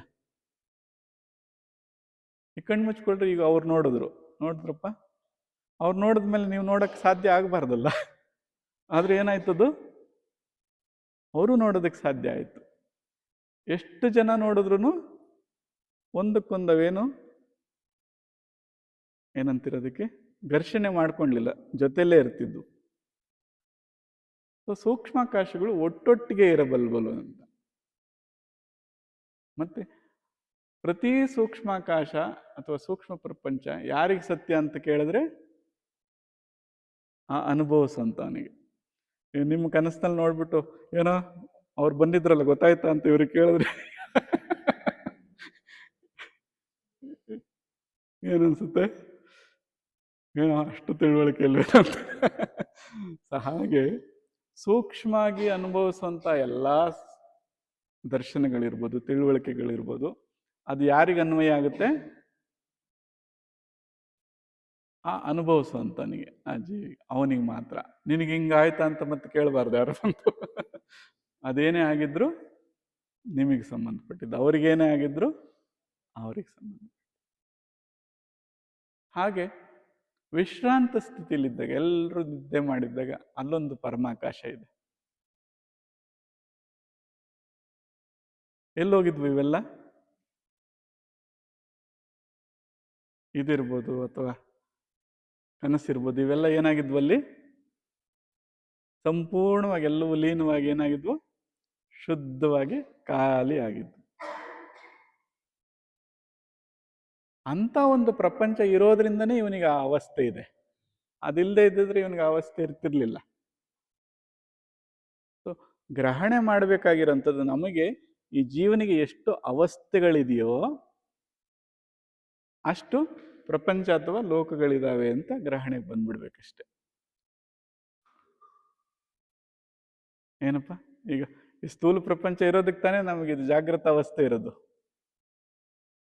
ಸೂಕ್ಷ್ಮ ಪ್ರಪಂಚ ಇರೋದ್ರಿಂದನೇ ಎಲ್ರಿಗೂ ಕನಸು ಅಥವಾ ಸೂಕ್ಷ್ಮ ದರ್ಶನಗಳು ಇವೆಲ್ಲ ಆಗುವಂಥದ್ದು. ಅಂತ ಕಾರಣ ಪ್ರಪಂಚ ಇರೋದ್ರಿಂದನೇ ಇವನಿಗೆ ನಿದ್ರೆ ಅನ್ನೋದು ಘಟಿಸುವಂಥದ್ದು ಅಥವಾ ಶಾಂತವಾಗಿರುವಂಥ ಸ್ಥಳ ಅದು ಗುರುತಿಸೋದು. ಸೊ ಅದು ಒಂದು ವಾಸ್ತವ, ಇವನಿಗೆ ಅವಸ್ಥೆ. ಅನುಭವಿಸೋನಿಗೆ ಏನದು ಅವಸ್ಥೆ ಅಂತ ಕರಿತೀವಿ. ಎಷ್ಟು ಥರ ಅವಸ್ಥೆ ಇದೆಯಪ್ಪ ಅಂದರೆ 4 ವಿಭಜನೆ ಮಾಡಿದರೆ, ಒಂದು ಸ್ಥೂಲ ಅವಸ್ಥೆ, ಸೂಕ್ಷ್ಮ ಅವಸ್ಥೆ, ಕಾರಣ, ಮಹಾಕಾರಣ, ಇವೇನಿವು ಪ್ರಪಂಚಗಳು. ಇವನಿಗಿರೋ ಅವಸ್ಥೆ ಜಾಗೃತ ಅಂತ ಕರೀತಾರೆ ಸ್ಥೂಲಕ್ಕೆ, ಸೂಕ್ಷ್ಮಕ್ಕೆ ಸ್ವಪ್ನ ಅಂತ ಕರೀತಾರೆ, ಕಾರಣಕ್ಕೆ ಸುಷುಪ್ತಿ ಅಂತಾರೆ, ಮಹಾಕಾರಣಕ್ಕೆ ತುರ್ಯ ಅಂತ ಕರೀತಾರೆ. ಈಗ ನಾವು ತಿಳ್ಕೊಬೇಕಾಗಿರೋದು ಆ 4 ಮಹಾಪ್ರಪಂಚಗಳನ್ನ ಮತ್ತೆ ಈ ಅವಸ್ಥೆಗಳನ್ನು. ಇದನ್ನೇ ಬಹುವಿಧವಾಗಿ ಬಿಡಿಸಿ ಹೇಳ್ತಾರೆ. ಈಗ ಸರಳವಾಗಿ ನಾವು ಇಷ್ಟು ತಿಳ್ಕೋಬೇಕು. ಈ 4 ಅರ್ಥ ಬಿಟ್ರೆ ಎಲ್ಲವೂ ಅದರಲ್ಲೇ ಬರಬೇಕು. ಇನ್ನು ಇದನ್ನು ಬಿಟ್ಟು ಬೇರೆ ಇಲ್ಲ. ಏನೇನು ಕಲ್ತ್ರೆ ಬರ್ತದೆ ಅಂದ್ರೆ ಈ 4 ಕಲ್ತ್ಕೊಳ್ರಪ್ಪ ಇವ ಸಾಕು.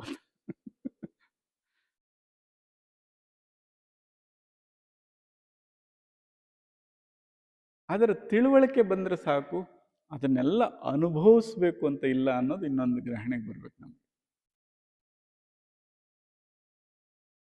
ಈಗ ಇಷ್ಟು ಪ್ರಪಂಚ ಇದೆ ಅಂದ್ರೆ ಅಲ್ಲೆಲ್ಲ ಹೋಗಿ ಬರಬೇಕು ಅಂದ್ರೆ ಎಲ್ಲಿವರೆಗೂ ಹೋಗ್ತೀರಿ? ಪಕ್ಕದ ದೇಶಕ್ಕೆ ಹೋಗಿ ವೀಸಾ ಬೇಕು ಅಂತಾರೆ, ಬಿಡಲ್ಲ ಅಂತಾರೆ.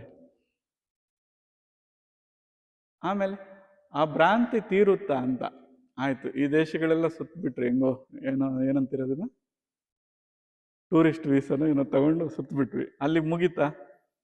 ನೆಕ್ಸ್ಟ್ ಎಲ್ಲಿಗೆ ಹೋಗ್ಬೇಕು ಅನ್ಸುತ್ತೆ? ಮಂಗಳ ಗ್ರಹಕ್ಕೆ ಹೋಗೋಣ ಅನ್ಸುತ್ತೆ. ಸೊ ನಾವು ಎಷ್ಟು ಪ್ರಯತ್ನ ಬಿಟ್ಟರು ಸೂರ್ಯಮಂಡಲ ಬಿಟ್ಟು ಹೋಗೋಕ್ಕಾಗಲ್ಲ. ಬರೀ ಸೂರ್ಯಮಂಡಲನೂ ಬಿಟ್ಟು ಹೋಗೋಕ್ಕಾಗಲ್ಲ, ಯಾಕೆ ಅಂಥ ವೆಹಿಕಲ್ಸ್ ಇಲ್ಲ. ಪ್ರಯಾಣ ಯಾವಾಗ್ಲೂ ಹೊರಗಡೆನೂ ಅನಂತವಾಗಿರ್ತದೆ, ಒಳಗಡೆನೂ ಅನಂತವಾಗಿರ್ತದೆ. ಹಾಗಾಗಿ ಎಲ್ಲಿ ಸತ್ಯ ದರ್ಶನ ಮಾಡ್ಕೋಬೇಕು, ತಿಳುವಳಿಕೆ ತಗೋಬೇಕಪ್ಪ ಅಂದ್ರೆ ಎಲ್ಲಿದ್ದೀವೋ ಅಲ್ಲೇ ತಿಳುವಳಿಕೆ ತಗೋಬೇಕು. ಹೊರಗಡೆ ಪ್ರಯಾಣ ಮಾಡಿದ್ರು ಅನಂತವಾಗಿ ದಣಿತೀವಿ, ಒಳಗಡೆ ಪ್ರಯಾಣ ಮಾಡಿದ್ರು ಅನಂತವಾಗಿ ದಣಿತೀವಿ. ಏನಪ್ಪ ಆಯ್ತು. ಈಗ ನಾವು ಬಯಸಿಯೋ ಬಯಸ್ದೇನೋ ಈಗೆಲ್ರಿಗೂ ನಮಗೆ ಈ ಜನ್ಮ ಅನ್ನೋಂಥದ್ದು, ಈ ಅವಸ್ಥೆ ಅನ್ನೋದು ಉಡುಗೊರೆಯಾಗಿ ಸಿಕ್ಕಿದೆ. ಈಗೇನು ಮಾಡಬೇಕು ಅಂತ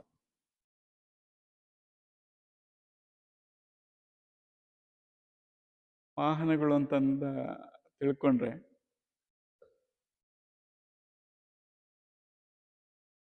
ಚೆನ್ನಾಗಿರೋ ವೆಹಿಕಲ್ ಯಾವುದಪ್ಪ? ತುಂಬ ಚೆನ್ನಾಗಿರೋ ವೆಹಿಕಲ್, ಫಾಸ್ಟಾಗಿ ಹೋಗೋದು, ಆರಾಮಾಗಿರೋದು, ಏರ್ಪ್ಲೇನಾ ಅಥವಾ ಹೆಲಿಕಾಪ್ಟರ್? ಹೆಲಿಕಾಪ್ಟರ್ ತಗೊಳ್ಳೋದು ಜೀವನದ ಉದ್ದೇಶ ಅಂತ ಅನ್ಕೊಂಬಿಡೋದು. ಅದಕ್ಕಾಗಿ ಪೂರ್ಣ ಶ್ರಮ ಹಾಕಿ ಇಡೀ ಜೀವನವೆಲ್ಲ ಅದಕ್ಕೆ ವಿನಿಯೋಗಿಸ್ಬಿಟ್ಟು ಇನ್ನೇನು ನಾಳೆ ಹೆಲಿಕಾಪ್ಟರ್ ತಗೋಬೇಕು, ಇವತ್ತು ನಿಮ್ದೇನ ಪ್ರಾಣ ಹೋಗ್ಬಿಟ್ರೆ ಏನಾಗುತ್ತೆ? ಏನಪ್ಪ ಇಡೀ ಜೀವನ ಅಯ್ಯೋ ಹಿಂಗಾಗೋಯ್ತು ಅವನಿಗೆ ತಿಳಿತದ ಇಲ್ಲ ಪಾಪ, ಬೇರೆಯವರೆಲ್ಲ ಬೇಜಾರು ಮಾಡ್ಕೋತೀವಿ. ಸೊ ಜಾಣ ಆದವನು ಏನು ಮಾಡಬೇಕು ಅಂದರೆ, ಇವತ್ತು ನಡೆದಾಡಕ್ಕಾಯ್ತಾ, ಪುಟ್ಟ ಹೆಜ್ಜೆ ಬಂದು ಓಡಾಡ್ಬೇಕು ಇವತ್ತು, ಅದರಿಂದ ಖುಷಿ ಪಡಬೇಕು. ಸೊ ಸಣ್ಣ ವೆಹಿಕಲ್ ಇತ್ತ, ಗಾಡಿ ಇತ್ತ, ಗಾಡೀಲಿ ಬರಬೇಕು. ಇರಲಿ, ಉದ್ದೇಶ ದೊಡ್ಡದೇ ಇರಲಿ, ಆದರೆ ವಾಸ್ತವದಲ್ಲಿ ತಿಳುವಳಿಕೆ ಇರೋನು ಏನು ಮಾಡಬೇಕು, ಈಗ ಏನಿದೆಯೋ ಅದನ್ನು ಅನುಭವಿಸ್ಬೇಕು. ಅದಿರಲಿ, ಅದು ತಗೋಣ, ಬೇಡ ಅಂತ ಏನಿಲ್ಲ. ಇವ್ಯಾವುದು ಅನುಭವಿಸ್ದೆ ಕೊನೆಗೆ ಅದನ್ನು ಅನುಭವಿಸ್ದೆ ಹೋದ್ರೆ ಏನಾಗುತ್ತೆ, ಜೀವನಕ್ಕೆ ಅರ್ಥನೇ ಇರಲ್ಲ, ಪೂರ್ತಿ ವ್ಯರ್ಥ ಆಗೋಗ್ತದೆ. ಹಾಗಾಗಿ ಈಗ ಹೇಗಿದ್ದೀವೋ ಏನಿದ್ದೀವೋ ಇದನ್ನ ಸರಿಯಾಗಿ ವಿನಿಯೋಗಿಸ್ಕೋಬೇಕು. ಎಲ್ಲಿ ವಿಫಲರಾಗಿದ್ದೀವಪ್ಪ ಅಂದರೆ, ಅದನ್ನು ಎಷ್ಟು ಪ್ರಮಾಣದಲ್ಲಿ ವಿನಿಯೋಗಿಸ್ಕೋಬೇಕು, ಯಾವ ರೀತಿ ವಿನಿಯೋಗಿಸ್ಕೋಬೇಕು ಅನ್ನೋಂಥ ತಿಳುವಳಿಕೆ ಇಲ್ಲದೆ ಇರೋದ್ರಿಂದ ಕಷ್ಟಪಡ್ತಾ ಇದ್ದೀವಿ ಅಷ್ಟೆ. ಆ ಪ್ರಮಾಣ ಪರಿಣಾಮದ ಅರಿವು ಇಟ್ಟುಕೊಂಡು ಎಷ್ಟು ವಿನಿಯೋಗಿಸ್ಕೋಬೇಕು ಅಷ್ಟು ವಿನಿಯೋಗಿಸ್ಕೊಂಡು ಬದುಕು ಬಹಳ ಸುಂದರವಾಗಿರುತ್ತೆ.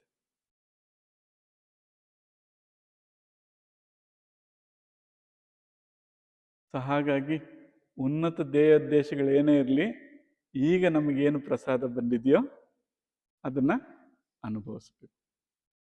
ಅದು ಅನುಭವಿಸ್ಲಿ ಅಂತಲೇ ಪಾಪ ಪ್ರಕೃತಿ ಈ ಥರ ನಿರ್ಮಾಣ ಮಾಡಿದೆ.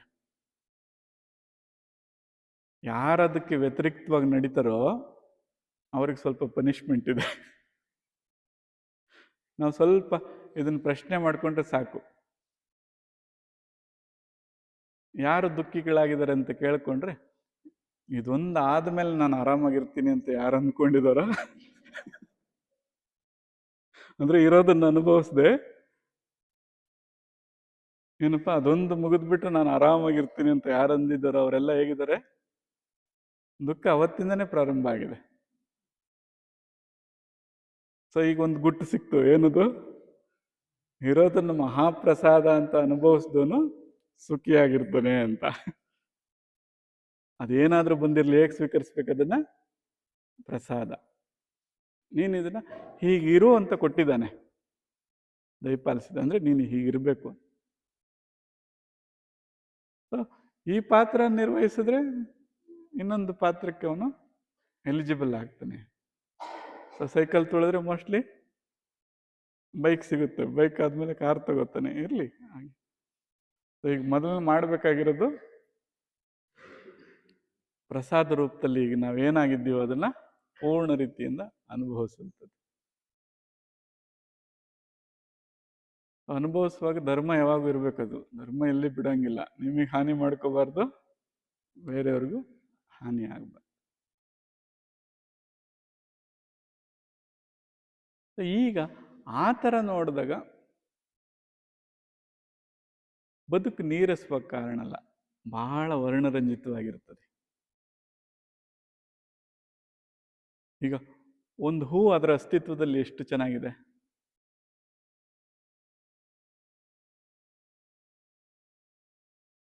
ಅದನ್ನ ನೋಡೋ ಅಂಥ ಕಣ್ಣುಗಳು ಬೇಕು. ಈಗ ಆ ಹೂ ಅರಳಬೇಕಾದ್ರೆ ಇಡೀ ವಿಶ್ವ, ಅದರಲ್ಲಿ ಈ ಗ್ಯಾಲಾಕ್ಸಿಗಳು, ಅದರಲ್ಲಿ ಸೌರಮಂಡಲ, ಅದರಲ್ಲಿ ಭೂಮಿ, ಇಲ್ಲಿ ಆ ಫಲವತ್ತತೆ, ಆ ಅವತಾರ ತಗೊಳ್ಳೋದಕ್ಕೆ ಎಷ್ಟು ಯುಗಗಳು ತಗೊಂಡಿದೆಯೋ ಅದು ನೋಡ್ಬೇಕದು. ಅದು ಅವತಾರ ಅಂತ. ಯಾವುದ್ರ ಅವತಾರ? ಈ ವಿಶ್ವರೂಪದ ಅವತಾರ. ವಿಶ್ವರೂಪ ದರ್ಶನ ಆಗಬೇಕು ಅಂದ್ರೆ ಆ ದೃಷ್ಟಿ ಬೇಕಲ್ಲ. ಹೇಳ್ತೀವಲ್ಲ, ವಿಶ್ವರೂಪ ದರ್ಶನ ಅಂದ್ರೆ ಹೀಗೆ ಆಗ್ಬೇಕು ಅಂತಲ್ಲ, ಅದಾಗಬೇಕಾಗಿರೋದು ಹೇಗೆ, ಎಲ್ಲ ಕಡೆಯಲ್ಲೂ ಯಾವ್ಯಾವ ರೀತಿ ಅವತರಿಸ್ತಾ ಇದೆ, ಇದು ಹೌದು ಅದು ಹೌದು. ಯಾವುದೋ ಒಂದು ಮಹಾ ಅವತಾರ ಅಲ್ಲ, ಪ್ರತಿಯೊಂದೂ ಅವತಾರವೇ. ಅವತರಿಸಿರುತ್ತಾನೆ ಪ್ರತಿಯೊಂದನ್ನು, ಒಂದು ಮಾತ್ರ ವಿಶೇಷನ ಇಲ್ಲ, ಎಲ್ಲವನ್ನೂ ವಿಶೇಷ. ಅದು ವಿಶ್ವರೂಪ ದರ್ಶನ ಅಂತೀವಿ ಅವಾಗ. ಏನಂತ ಅಂಥ ದೃಷ್ಟಿ ಭಗವಂತ ದಯಪಾಲಿಸಿದ್ರೆ ಮಾತ್ರ ಸಾಧ್ಯ. ಆ ದೃಷ್ಟಿಯನ್ನ ಹೇಗೆ ನಾವು ಆ, ಪ್ರಜ್ವಲಿಸ್ಕೊಳ್ಳುವಂಥದ್ದು ಅಥವಾ ಪ್ರದೀಪಿಸ್ಕೊಳ್ಳುವಂಥದ್ದು ಅನ್ನೋದನ್ನು ಸಾಧ್ಯವಾದಷ್ಟು ಒಂದೊಂದೇ ಸೂತ್ರದ ಮೂಲಕ ತಿಳ್ಕೊಳ್ತಾ ಹೋಗೋಣ.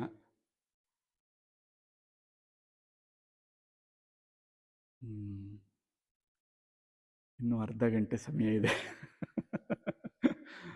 ಸೊ ಪ್ರಥಮ ದಿನ ಮೋಸ್ಟ್ಲಿ ಒಂದಷ್ಟು ಜನರಿಗೆ ಇದ್ರ ತಿಳುವಳಿಕೆ ಇದೆ, ಇನ್ನು ಕೆಲವರಿಗೆ ಕಾರಣಾಂತರದಿಂದ ಬರೋಕ್ಕಾಗಲಿಲ್ಲ.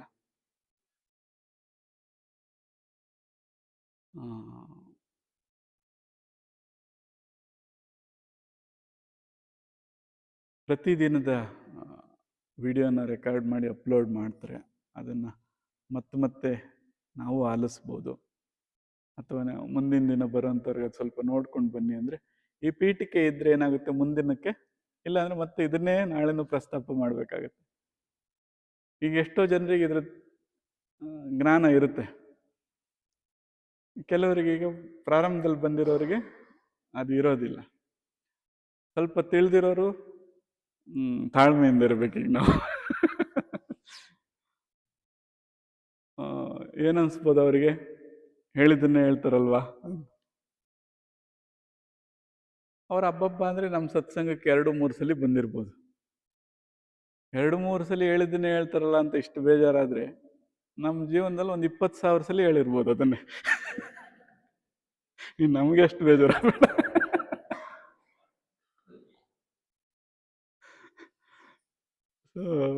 ಹಾಗೆ ಯಾರು ಬೇಸರ ಮಾಡಿಕೊಳ್ಳದೆ ಅದನ್ನ ಖುಷಿಯಾಗಿ ಇಟ್ಕೊಳ್ತಾ ಹೋಗೋಣ.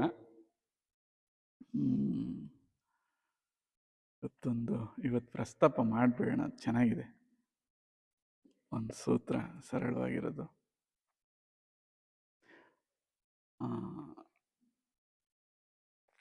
ಯಾರ್ಯಾರಲ್ಲಿ ಹೇಗೆ ಹೇಗಿರಬೇಕು ಅಂತ, ಯಾರ ಜೊತೆಯಲ್ಲಿ ಹೇಗಿರಬೇಕು.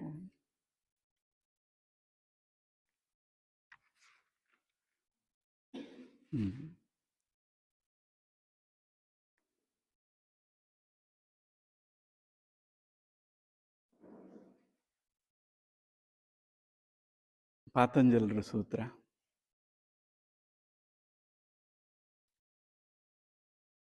ಮೈತ್ರಿ ಕರುಣ ಮುದಿತೋ ಉಪೇಕ್ಷಾಣ ಸುಖ ದುಃಖ ಪುಣ್ಯ ಪುಣ್ಯ ವಿಷಯಾಣಂ ಭಾವನಾಶ್ಚಿತ್ತ ಪ್ರಸಾದನಂ.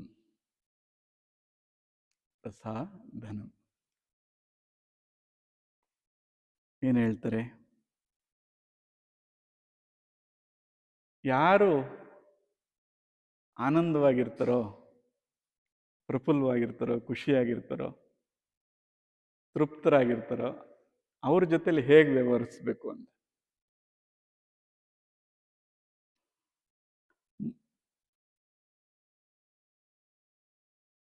ಅಂಥವ್ರ ಜೊತೆಯಲ್ಲಿ ಮೈತ್ರಿ ಅಂದರೆ ಸ್ನೇಹಿತರಾಗಿ ಒಂದು ಆತ್ಮೀಯವಾದ ಸಂಬಂಧವನ್ನು ಇಟ್ಕೋಬೇಕು. ಅವ್ರ ಜೊತೆಲಿ ಬಹಳ ಆತ್ಮೀಯರಾಗಿರ್ಬೇಕು ಅಂತ. ಅವ್ರಿಗೆ ನಮ್ಮ ಅವಶ್ಯಕತೆ ಇದೆಯೋ ಇಲ್ವೋ, ಆದರೆ ನಮಗೆ ಅವಶ್ಯಕತೆ. ಯಾರು ಸುಖಿಗಳಾಗಿದ್ದಾರೋ, ಯಾರು ಆನಂದವಾಗಿದ್ದಾರೋ ಅಲ್ಲಿ 3 ಥರದ ಫಲಗಳಿದ್ದಾವೆ. ಬಹಳ ವಿಶೇಷ ಇದು. ಯಾರೋ ಒಬ್ರು ನಗ್ತಾ ಇದ್ದಾರೆ, ಬಹಳ ಖುಷಿಯಾಗಿದ್ದಾರೆ, ಅವ್ರನ್ನ ನೋಡಿದವ್ರಿಗೆ ಏನಾಗುತ್ತೆ ಈಗ, ಸೊ ಅವ್ರಿಗೂ ಖುಷಿ ಆಗ್ತದೆ.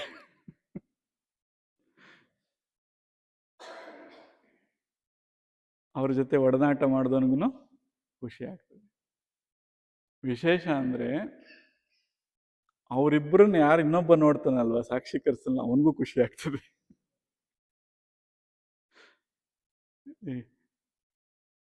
ಯಾವುದೋ ಒಂದು ಘಟನೆ ನೋಡ್ತಾ ಇರ್ತೀರ, ಸೊ ಅವರಿಬ್ರು ಖುಷಿ ಪಡ್ತಾ ಇದ್ದಾಗ ಏನಾಗುತ್ತೆ ನಿಮಗೆ, ನೋಡೋಂಥವನಿಗೆ ಅವನಿಗೂ ಖುಷಿ ಆಗ್ತದೆ.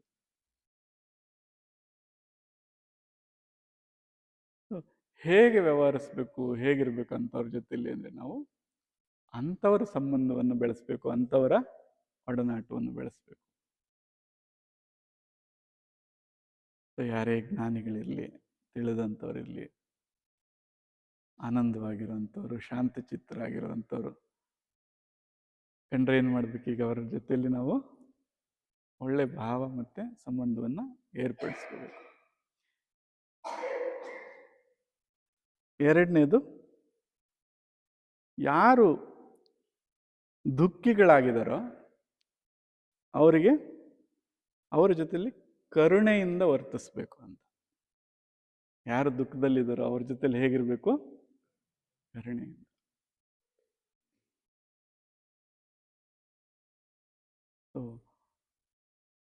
ಸಹನಾವವತು ಸಹನೌ ಭುನಕ್ತು ಸಹವೀರ್ಯಂ ಕರವಾವಹೈ ತೇಜಸ್ ನವಧೀತಮಸ್ತು ಮಹಾವಿದ್ವಿಷಾವಹೈ.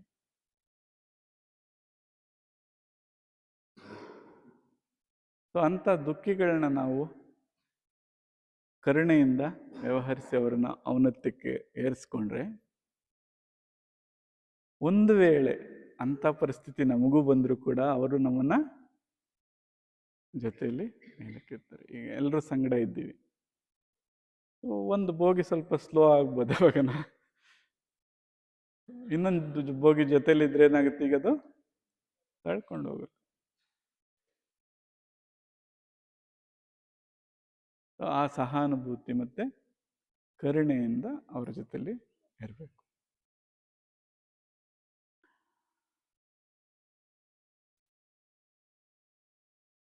ಯಾರು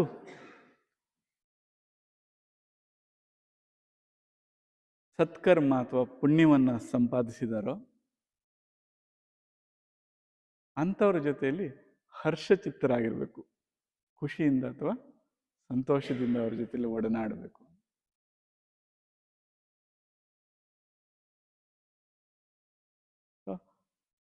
ಅಂಥದ್ದು ಪುಣ್ಯವಂತರಪ್ಪ ಅಂದರೆ ಇಲ್ಲೇನು ಬರುತ್ತೆ ಭಾವ? ಇಲ್ಲಿ ಅದೇ ಚಿಂತನೆ ಉದಯಿಸುತ್ತೆ. ಏನಪ್ಪ, ಈಗ ದಿನ ಅವ್ರು ದಿನ ಸತ್ಸಂಗಕ್ಕೆ ಹೋಗ್ತಾರಪ್ಪ ಅಂತ ನೆನ್ಸ್ಕೊಂಡ್ರೆ ಈಗ ನಮಗೇನು ಅನ್ಸುತ್ತೆ? ನಾವು ಹೋಗೋಣ ಅನ್ಸುತ್ತೆ. ಏನಪ್ಪ, ಅವರು ಏನೋ ದಿನ ಅಧ್ಯಯನ ಮಾಡ್ತಾ ಇದ್ರು ಅಂದರೆ ಈಗ ನಮಗೇನು ಅನ್ಸುತ್ತೆ? ನಾವು ಮಾಡಬೇಕು ಅನ್ಸುತ್ತೆ. ಅದನ್ನ ಶ್ಲಾಘಿಸ್ಬೇಕು ಅಂತ. ಯಾರೇ ಅಂತ ಕ್ರಿಯೆ ಮಾಡ್ತಾ ಇದ್ರೆ ಏನು ಮಾಡಬೇಕು? ಶ್ಲಾಘಿಸ್ಬೇಕು, ಹರ್ಷ ಪಡಬೇಕು ಅಂತ.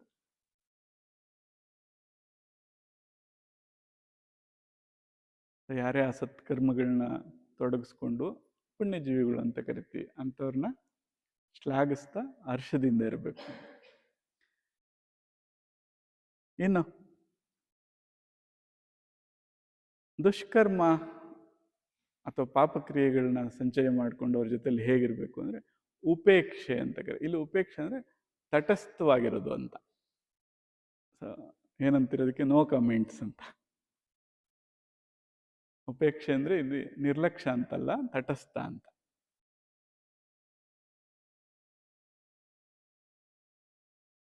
ಇಂಥ ಪಾಪ ಮಾಡ್ತೀಯಲ್ಲೋ ಅಂದರೆ ಈಗ ಮತ್ತೆ ನಾನು ಅದನ್ನು ಕೆದಕೊಂಡಂಗೆ ಆಗತ್ತೆ. ಪಾಪ ಚಿಂತನೆ ಈಗ ನಮ್ಮಲ್ಲೂ ಉದಯಿಸ್ದಂಗೆ. ಈಗ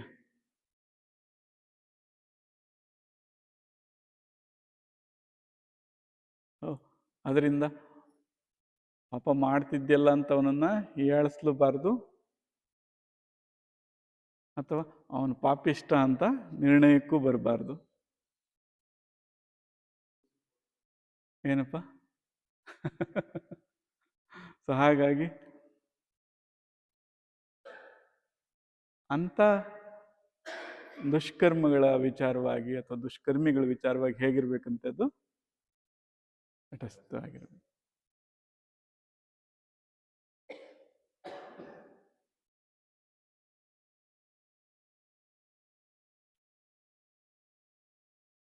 ಈ ಥರ ಯಾರಾದರೂ ಭಾವನೆಗಳನ್ನ ಇಟ್ಕೊಂಡ್ರೆ ಚಿತ್ತವು ಸಮಾಧಾನ ಆಗ್ತದೆ ಅಂತ. ಇಲ್ಲಾಂದ್ರೆ ಏನಾಗುತ್ತೆ? ಎಷ್ಟು ಆಂದೋಲನಗಳಿವೆ. ಏನಪ್ಪ? ಸೊ ಅಧ್ಯಾಸ ಅಥವಾ ತಪ್ಪು ತಿಳುವಳಿಕೆಯಿಂದ ಅಸೂಯಾಗಿ ವ್ಯಕ್ತ ಆಗ್ತದೆ, ಮಧುವಾಗಿ ವ್ಯಕ್ತ ಆಗ್ತದೆ. ಈಗ ಯಾರೋ ಅವ್ರು ಚೆನ್ನಾಗಿ ತಿಳ್ಕೊಂಡಿದ್ದಾರೆ ಅಂದ್ರೆ ಹರ್ಷ ಪಡ್ಬೇಕು, ನಾವು ಜೊತೆಲಿರ್ಬೇಕು. ಆದ್ರೆ ಪಾಠ ಹೇಗೆ ಮಾಡ್ಬಿಟ್ಟಿರ್ತೀವಿ ಇದಕ್ಕೆ, ನಾನು ಹಂಗಿಲ್ವಲ್ಲ ಇಲ್ಲಷ್ಟು ಕೊಳಕ್ ಶುರು ಮಾಡಿದ್ವಿ. ಸೊ ಹಂಗಾಗೋದಕ್ಕೆ ಏನು ಮಾಡಬೇಕು, ಜೊತೆಲಿರೋಣ ಅಂತ ಹೇಳ್ತಾ ಇದ್ದಾರೆ. ಏನಂತ? ಸಹನಾವತ್ತು ಸಹನವನ್ನತ್ತು, ಜೊತೆಲಿರೋಣ, ಜೊತೆಲಿ ಅದನ್ನ ಸೇವಿಸೋಣ ಅಂತ. ಸೊ ಒಬ್ರೊಬ್ರು ಪೂರಕವಾಗಿ ವೃದ್ಧಿ ಆಗೋಣ ಅಂತ ಹೇಳ್ಕೊಳ್ತಾ ಇದ್ದಾರೆ. ಹಾಗಾಗಿ ಈ ಸೂತ್ರದಲ್ಲಿ ನಮಗೆ ಸುಖವಾಗಿರೋಂಥವ್ರ ಜೊತೆ ಅಥವಾ ಆನಂದವಾಗಿರೋಂಥವ್ರ ಜೊತೆಯಲ್ಲಿ ಸ್ನೇಹಿತರಾಗಿ, ದುಃಖಿಗಳಲ್ಲಿ ಕರುಣೆಯಿಂದ, ಪುಣ್ಯವಂತರಲ್ಲಿ ಹರ್ಷದಿಂದ, ಪಾಪಿಗಳಲ್ಲಿ ತಟಸ್ಥ ಅಥವಾ ಉಪೇಕ್ಷೆಯಿಂದ ಇರಬೇಕು ಅಂತ ಮಹಾತ್ಮರು ಹೇಳಿದ್ದಾರೆ. ಇದನ್ನ ನೆನಪಲ್ಲಿಟ್ಕೋಬೇಕಷ್ಟೇ. ಈಗ ಎಷ್ಟು ಜನ ಇದರಿಂದ ನಾವು ಬಾಧೆಗೊಳಗಾಗಿಲ್ಲ? ಇದರಿಂದನೇ ಎಷ್ಟೋ ಪಾಪ ದಿನ ಎಲ್ಲ ಅದನ್ನೇ ಯೋಚನೆ ಮಾಡಿ ವ್ಯಥೆಗೊಳಗಾಗುತ್ತೆ. ಇದೊಂದು ಸೂತ್ರ, ಯಾರಲ್ಲಿ ಹೇಗೆ ವ್ಯವಹರಿಸ್ಬೇಕು ಅಂತ.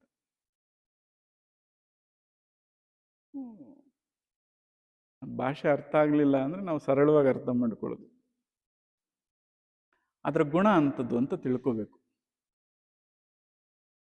ಹಾವನ್ನ ಕರ್ಕೊಂಬಂದು, ಚೇಳನ್ನು ಕರ್ಕೊಂಬಂದು ದಿನ ಅದಕ್ಕೆ ಜೇನುತುಪ್ಪ ಕೊಟ್ಟು, ಸಕ್ಕರೆ ಪಾಕ ಕೊಟ್ಟು, ಮುದ್ದು ಮಾಡಿ, ಅತಿ ಮುದ್ದು ಹೆಚ್ಚಾದಾಗ ಅದೊಂದು ಸ್ವಲ್ಪ ಕುಟುಕಿದ್ರೆ ಅಯ್ಯೋ ಪಾಪಿ, ನಾನಿಷ್ಟು ಮುದ್ದು ಮಾಡಿದೆ, ಹಿಂಗೆ ಮಾಡಿಬಿಟ್ಟಲ್ಲ ನೀನು, ಅಷ್ಟಕ್ಕೆ ನಿಲ್ಲಲ್ಲ. ಭಗವಂತ ನೀನೊಬ್ಬ ನಿಷ್ಕಾರುಣಿ, ಅವನ್ನಷ್ಟು ಬೈದು ಅವನ ಮರ್ಯಾದನ್ನೊಂದಷ್ಟು ಬಯಲಿಗೆ ಹಾಕಿ ಗೋಳಾಡ್ತೀವಿ. ಯಾಕೆ? ತಿಳುವಳಿಕೆ ಕೊರತೆಯಿಂದ. ಅದ್ರ ಜೊತೆಲಿ ಹೇಗಿರ್ಬೇಕು ಅಂತ ಹೇಳಿದರೆ, ತಟಸ್ಥವಾಗಿರ್ಬೇಕು, ಉಪೇಕ್ಷೆಯಿಂದ ಇರಬೇಕು ಅಂತ. ಹಂಗೆ ಹೇಳಿದ್ರೆ ನಮ್ಗೆ ಅರ್ಥ ಆಗಲ್ಲ. ಹಿಂಗೆ ಕಾಮನ್ ಲ್ಯಾಂಗ್ವೇಜಲ್ಲಿ ಏನೋ ಒಂದು ಎಕ್ಸಾಂಪಲ್ ತಗೊಂಡ್ಬಿಟ್ರೆ ಹೀಗೆ ಅರ್ಥ ಆಗ್ತದೆ. ಅದು ಎಲ್ಲ ಹೇಳೋದು ಹಂಗಿಲ್ಲನಪ್ಪ. ಅವನು ಮೋಸಗಾರ, ನನಗೆ ಇಷ್ಟು ಮೋಸ ಮಾಡ್ಬಿಟ್ಟ, ಹಿಂಗೆ ಮಾಡ್ತಾನೆ ಅಂತ ಅನ್ಕೊಂಡಿರ್ಲಿಲ್ಲ. ಹೇಗಿರ್ಬೇಕು ಅಂತ ಹೇಳಿದಾರೆ ಅವ್ರ ಜೊತೆಲಿ? ತಟಸ್ಥವಾಗಿರುವಂತ ಪರಿಹಾರ ಕೊಟ್ಟಿದ್ದಾರೆ. ಆದರೆ ಮೂರ್ಖರು ಅನುಭವದ ಮೂಲಕ ಮಾತ್ರ ಪಾಠ ಕಲಿತಾರಂತೆ. ದಡ್ರಿಗೂ ಮತ್ತೆ ಮೂರ್ಖರಿಗೆ ಸ್ವಲ್ಪ ವ್ಯತ್ಯಾಸ ಇದೆ. ಪಾಪ ಅವನು ಮಂದಾಧಿಕಾರಿ, ಅವನೇನು ದೂಷಣೆ ಮಾಡಂಗಿಲ್ಲ ಯಾರನ್ನ. ಮೂರ್ಖ ಅಂದ್ರೆ ಬುದ್ಧಿ ಇದ್ದು ಬಳಸದೇ ಇರೋನು ಅಂತ. ಆ ಜ್ಞಾನ ಇದ್ದನು ಅದನ್ನು ಬಳಸದೇ ಇರೋನು. ನೋಡಪ್ಪ, ಅದು ಏನಂತೀವ ಅದನ್ನು? ಹಂಚಂತೀವ, ಹೆಂಚು, ತವೆ ಏನಂತಾರೆ? ಹಂಚು. ಮುಟ್ಬೇಡಪ್ಪ, ಬಿಸಿ ಆಗ್ತದೆ ಅಂತ. ಸಿದ್ಧನಿಗೇನು ಅವನಿಗೆ ಗೊತ್ತಿರೋದು, ಅವನಿಗೆ ಹೇಳೋ ಅಗತ್ಯ ಇಲ್ಲ. ಸಾಧಕನ ಹಂಗಂತೆ ಅಂತ ಅನ್ಕೊಂಡಿರ್ತಾನೆ. ಮಂದ ಹೇಳೋರಪ್ಪ, ನಮ್ಗೆ ಯಾಕೆ ಬೇಡ, ನಮ್ಗೆ ಅದ್ರ ಕತೆ ಬೇಡ ಅಂತ ಸುಮ್ಮನೆ ಇರ್ತಾನೆ. ಅತಿ ಮಂದ ಏನ್ ಮಾಡ್ತಾನೆ? ನಾನು ನೋಡ್ದಿದ್ದು ಹಂಚ. ಏನಾಯ್ತು ಈಗ? ಆಮೇಲೆ ಹೇಳ್ತೀನಿ, ಸುಡ್ತದೆ ಅಂತ ಹೇಳಿದ್ರು, ಹಿಂಗ್ ಸುಡ್ತದೆ ಅಂತ ಗೊತ್ತಿರ್ಲಿಲ್ಲ. ಈಗ ನಮ್ಮ ರೋದನೆ ಹೆಂಗಾಗ, ಸ್ವಲ್ಪ ಕೊರತೆ ಅಷ್ಟೇ. ಏನು? ಅಧಿಕಾರಿತ್ವದ ಕೊರತೆ. ಔನ್ನತ್ಯಕ್ಕೆ ಬಂದ್ರೆ ಇವೆಲ್ಲ ಸರಳವಾಗಿ ಗ್ರಹಣೆ ಆಗ್ತದೆ. ಅದಕ್ಕೋಸ್ಕರ ಸ್ವಲ್ಪ ನಮಗೋಸ್ಕರ, ಬೇರೆಯವ್ರಿಗೆಲ್ಲ, ಯಾರಿಗೋಸ್ಕರ? ನಮ್ಮ ಜೀವನ ಚೆನ್ನಾಗಾಗೋದಕ್ಕೋಸ್ಕರ ಅಳವಡಿಸ್ಕೋಬೇಕು. ಬೇಕಾಗಿರೋದೆಲ್ಲ ಶ್ರದ್ಧೆ ಅಷ್ಟೆ. ಆ ಶ್ರದ್ಧೆಯಿಂದ ಬಂದ್ವಿ ಅಂದರೆ ಆ್ಯಕ್ಚುಲಿ ಜಗತ್ತಿನಲ್ಲೆಲ್ಲ ಆಫರ್ ಕೊಡ್ತಾರೆ, ಏನು ಒಂದು ಕೊಂಡರೆ ಒಂದು ಉಚಿತ ಅಂತ. ಮಹಾತ್ಮರು ಅಥವಾ ತಿಳಿದಂಥವ್ರ ಜೊತೆಗೆ ಬಂದರೆ ಒಂದು ಕೊಂಡರೆ ಅನಂತ ಉಚಿತ, ಹೊಂದ್ಕೊಂಡ್ರೆ ಅನಂತ ಉಚಿತ, ಅಗಣಿತವಾಗಿ ಸಿಗ್ತವೆ. ನಾವು ಒಂದು ಸ್ವಲ್ಪ ತ್ಯಾಗಕ್ಕೆ ಸಿದ್ಧ ಆಗೋದಷ್ಟೇ. ಅದು ತ್ಯಾಗ ಅಂದರೆ ಏನು ಆ ಥರ ಅಲ್ಲ, ಒಳ್ಳೆಯದಕ್ಕಾಗಿ ಸ್ವಲ್ಪ ಅಲ್ಪನ ತ್ಯಾಗ ಮಾಡೋವಂಥದ್ದು.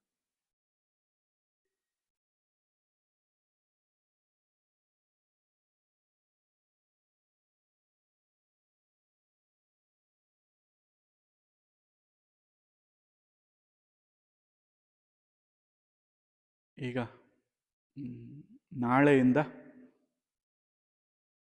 ಯುಕ್ತಿ ಅಥವಾ ತಂತ್ರ ಕ್ರಿಯೆಗಳು ಪ್ರಾರಂಭ ಆಗುತ್ತೆ. ಇದರ ಮೂಲ ಏನು ಅಂತ ನಾವು ಸ್ವಲ್ಪ ಅದನ್ನು ಅವಲೋಕಿಸ್ಕೊಂಡ್ರೆ, ಹಿಂದಿನ ಮಹಾತ್ಮರು ಎಷ್ಟೋ ಜನ ಅದಕ್ಕಾಗಿ ಇಡೀ ಜೀವನವನ್ನು ಮುಡುಪಾಗಿಟ್ಟು ಅದನ್ನು ಕೊಟ್ಟೋಗಿದ್ದಾರೆ. ಅದು ಅವರೆಲ್ಲರ ಕರುಣೆ. ಅದು ಎಷ್ಟೋ ಸೂರ್ಯರು ಅವರು ನಾವಿದು ಕೊಟ್ಟಿದ್ದಂತ ಅವ್ರ ಹೆಸರು ಕೂಡ ಬರ್ಕೊಂಡಿಲ್ಲ. ಹೀಗೇನು ಮಾಡ್ತೀವಿ, ನಮ್ಮದೇ ಒಂದು ಲೇಬಲ್ ಹಾಕ್ಬಿಡ್ತೀವಿ ಅದಕ್ಕೆ, ಇದು ನಾವು ಕಂಡುಹಿಡಿದಿದ್ದು. ಇರಲಿ, ಪರವಾಗಿಲ್ಲ, ಏನೇನೋ ಮಾರ್ತಾರಂತೆ. ಏನಪ್ಪ ಜಗತ್ತಿನಲ್ಲಿ ಏನೇನೋ ಮಾರ್ತಾರಂತೆ. ಸರಿ ಆಗಲಿ, ಇದೇನು ಅಲೋ ಮಾಡ್ಬೋದು. ಅಟ್ಲೀಸ್ಟ್ ಎಂತೆಂಥ ಕೆಟ್ಟ ಪದಾರ್ಥಗಳೆಲ್ಲ ಮಾರ್ತಾರಂತೆ. ಆ ನಿಟ್ಟಿನಲ್ಲಿ ಸರಿ, ಅದು ಸರಿನೇ. ಸದ್ಗುರು ಸೂಕ್ಷ್ಮವಾಗಿ ಅವಲೋಕಿಸಿದಾಗ ನಾವು ಹೇಗೆ ಅದನ್ನು ಸುಲಭವಾಗಿ ಗ್ರಹಿಸಿ ಈ ಮಾರ್ಗನ ಸ್ವಲ್ಪ ಅನುಷ್ಠಾನ ಮಾಡ್ಕೋಬೋದು ಅಥವಾ ಇದನ್ನ ನಿತ್ಯ ಜೀವನದಲ್ಲಿ ಅಳವಡಿಸ್ಕೋಬೋದು ಅನ್ನೋದನ್ನ ಕಂಡ್ಕೋಬೋದು ಪ್ರತಿಯೊಬ್ಬರು ಕೂಡ.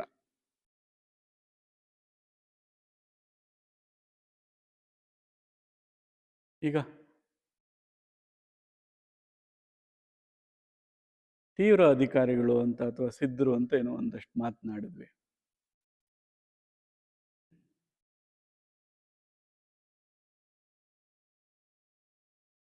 ಅವರ ಸ್ವಭಾವ ಹೇಗಿರ್ತದೆ ಅಂತ ಸ್ವಲ್ಪ ಗಮನಿಸ್ರಿ.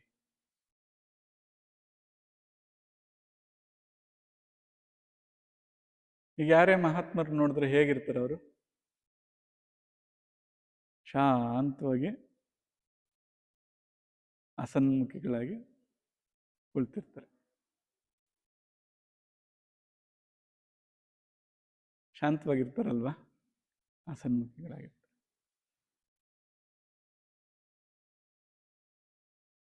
ಎಷ್ಟೋ ಲಕ್ಷಣಗಳಿರ್ತಾವರು. ಅಷ್ಟು ಔನ್ನತ್ಯಕ್ಕೆ ಏರಿದಾಗ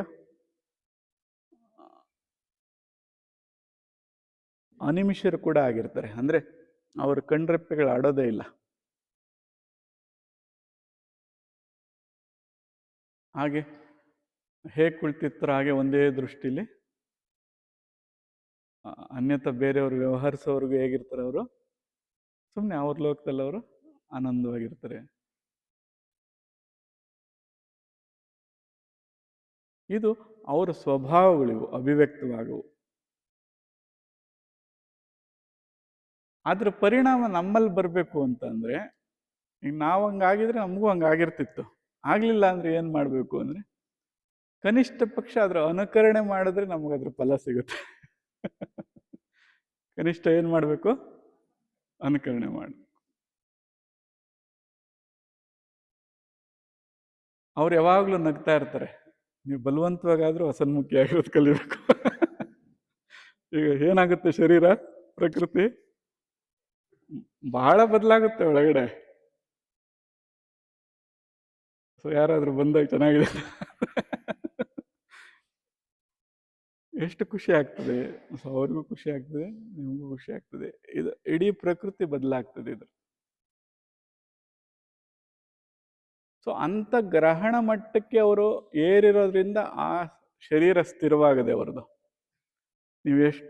ನೀವೇನು ಹೇಳೋದೇ ಬೇಕಾಗಿಲ್ಲ, ಅದನ್ನು ಕೂಡ ಗ್ರಹಿಸ್ತಾರೆ. ಸೊ ಗ್ರಹಣ ಬರಬೇಕು ಅಂದ್ರೆ ಹೇಗಿರ್ಬೇಕು ಅವನು? ಸ್ಥಿರವಾಗಿರ್ಬೇಕು ಕುಳ್ತಿರೋಂಥ ಆಸನ. ಯಾರನ್ನ ಪಾಠ ಮಾಡೋರು ಇರ್ತೀರ ಇಲ್ಲಿ ಟೀಚರ್ಸು? ರ್ಯಾಂಕ್ ಸ್ಟೂಡೆಂಟ್ಸ್ ಹೇಗಿರ್ತಾರೆ? ಟೀಚರ್ಸ್ ಅವ್ರಿಗೆ ಸಾಕ್ಷಾತ್ ಕೈ ಮುಗಿಬೇಕು ಹಂಗೆ ಕುಳ್ತಿರ್ತಾರೆ. ಪಾಠ ಮಾಡೋರಿಗೆ ಗೊತ್ತಿರ್ತದೆ ಇಲ್ಲಿ ಯಾರನ್ನ ಇದಿರಲ್ಲ, ಹೇಗಿರ್ತಾರೆ ಅವರು? ಅಷ್ಟು ಸ್ಥಿರತೆ, ಅಷ್ಟು ಶಾಂತತೆ, ಸ್ವಭಾವ ಅವ್ರಿಗೆ ಸಿದ್ಧಿಸಿದೆ. ಈಗ ನಾವು ರ್ಯಾಂಕ್ ಸ್ಟೂಡೆಂಟ್ ಆಗಬೇಕು ಅಂದ್ರೆ ಕನಿಷ್ಠ ಆ ಸ್ಥಿರತೆ ಅಂತ ಹೋಗ್ಬೇಕು ಶರೀರದಲ್ಲಿ. ಚಂಚಲ ಇದ್ದಾಗ ಹೇಗಿರ್ತದೆ ಶರೀರ?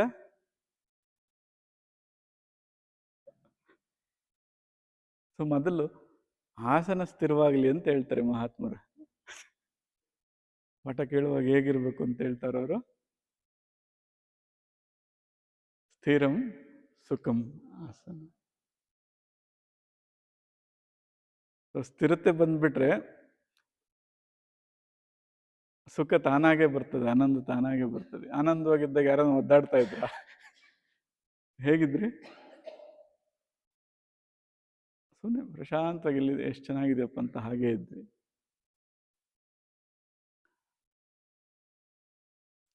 ಹಾಗೆ ಸಾಕಷ್ಟು ತಂತ್ರಗಳು, ಯುಕ್ತಿಗಳು ಅನುಕರಣೆ ಮಾರ್ಗ ಆಗಿರ್ತಾವ ಅವೆಲ್ಲ. ಆನಂದವಾಗಿದ್ದಾಗ ನಗ್ತೀರಾ? ನಕ್ಕಿದ್ರೆ ಆನಂದೋತ್ಪತ್ತಿ ಆಗ್ತದೆ.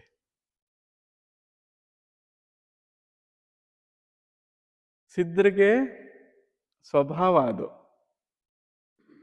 ಮಂದಾಧಿಕಾರಿಗಳಿಗೆ ಅಭ್ಯಾಸ ಆಗ್ಬೇಕದು, ರೂಢಿಸ್ಬೇಕದನ್ನ. ಈಗ ನಾವೇನ್ ಮಾಡ್ಬೇಕು? ಮಾಡ್ಬೇಕು, ಆ ಥರ ಅನುಕರಿಸ್ಬೇಕು ಅಥವಾ ಅದನ್ನ ಅಭ್ಯಾಸದಲ್ಲಿ ಇಟ್ಕೋಬೇಕು ಅಂತ. ಹಾಗೆ ಅಂತ ಅಭ್ಯಾಸದ ಸೂತ್ರಗಳು. ಸೊ ಪ್ರತಿನಿತ್ಯ ಒಂದೊಂದು ಸೂತ್ರ ನೋಡ್ಕೊಂಡು ಹೋಗೋಣ.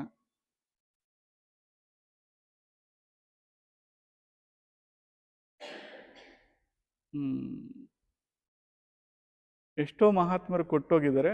ಈಗ ಹೆಸರು ಉಲ್ಲೇಖ ಮಾಡಬೇಕೋ ಬೇಡವೋ ಗೊತ್ತಿಲ್ಲ, ಎಲ್ಲರ ಪರವಾಗಿನೂ ಅಥವಾ ಅವರೆಲ್ಲರ ಪ್ರಸಾದ ಅಂತ ಸ್ವೀಕರಿಸ್ತಾ ಇದನ್ನ ಅಳವಡಿಸ್ಕೊಳ್ತಾ ಹೋಗೋಣ. ಇಲ್ಲಾಂದ್ರೆ ಮತ್ತೆ ಭೇದ ಬುದ್ಧಿ ಬರ್ತದೆ.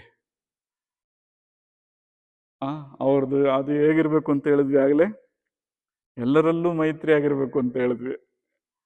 ಈಗ ಮತ್ತೆ ಶ್ರೇಷ್ಠ ಕನಿಷ್ಠ ಮಾಡಿದ್ರೆ ವಿಭಾಗ ಆಗ್ತದೆ. ಈಗ ಪ್ರಸಾದ ಯಾರು ಕೊಟ್ರೇನು ಸ್ವೀಕರಿಸ್ಬೇಕು, ತೃಪ್ತರಾಗಬೇಕು. ಹಾಗೆ ಎಷ್ಟು ಜನ ಪೂರ್ವ ಋಷಿಗಳು ನಮಗೆ ಪ್ರಸಾದಿಸಿದಾರೋ ಅವ್ರನ್ನೆಲ್ಲ ನೆನೆಸ್ಕೊಳ್ತಾ ಅವ್ರ ಮಹಾಪ್ರಸಾದ ಅಂತ ಅನ್ಕೊಳ್ತಾ ಅನುಷ್ಠಾನದಲ್ಲಿ ಇಟ್ಕೊಳ್ಳೋಣ.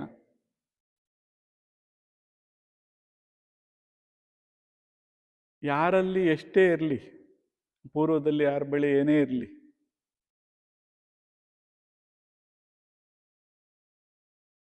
ಅವ್ರ ಬಳಿ ಬಂಗಾರದ ಹಸು ಇತ್ತಂತೆ, ಕೇಳಿದ್ದನ್ನೆಲ್ಲ ಕೊಡ್ತಿತ್ತಂತೆ, ಅದು ಹಾಗಿತ್ತಂತೆ ಹೀಗಿತ್ತಂತೆ ಅಂತ ಹೇಳಿದ್ರೆ ನಮಗೇನು ಪ್ರಯೋಜನ ಆಗುತ್ತೆ? ಮನೆಗೆ ನಮ್ಮ ಹಸು, ನಾವು ಕಟ್ಟಿರೋ ಹಸು ಸಗಣಿ ಆದ್ರೆ ಆಗುತ್ತಾ? ಸಗಣಿ ಹಾಕಿದ್ರೆ ಕನಿಷ್ಠ ಅದರಿಂದ ಗೊಬ್ಬರದಿಂದ ತರಕಾರಿ ಆದ್ರೆ ಬೆಳ್ಕೋಬೋದು. ಹಾಗಾಗಿ ಈಗ ನಾವು ಕಟ್ಕೊಳ್ಳೋಂಥ ಹಸು, ನಾವು ಮಾಡೋಂಥ ಕ್ರಿಯೆಗಳೇನಿದ್ದಾವೆ, ಇದು ಖಂಡಿತವಾಗ್ಲೂ ನಮ್ಗೆ ಆಪತ್ಕಾಲಕ್ಕೆ ಸಹಾಯ ಮಾಡುವಂಥದ್ದು.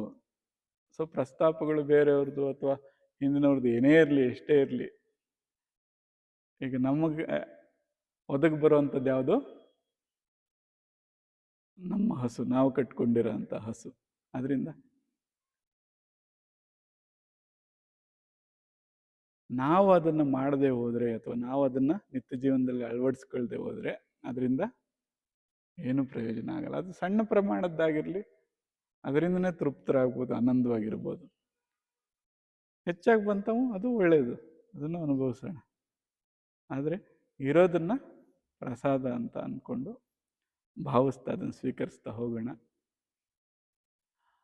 ಪ್ರಶ್ನೆಗಳೇನಾದರೂ ಇದ್ದರೆ ಅದನ್ನು ಬರೆದು ಬಿಟ್ಟು ಆಯೋಜಕರಲ್ಲಿ ಕೊಡ್ರಿ. ಸಮಯ ಸಿಕ್ಕಾಗ ಒಂದು ವೇಳೆ ಬೇಗ ಮುಗಿದ್ರೆ ಅದರ ಪ್ರಶ್ನೆಗಳು ತೊಗೊಂಡು ಪ್ರಸ್ತಾಪ ಮಾಡ್ಬೋದು, ಏನಾದರೂ ಅನುಮಾನಗಳಿದ್ದರೆ.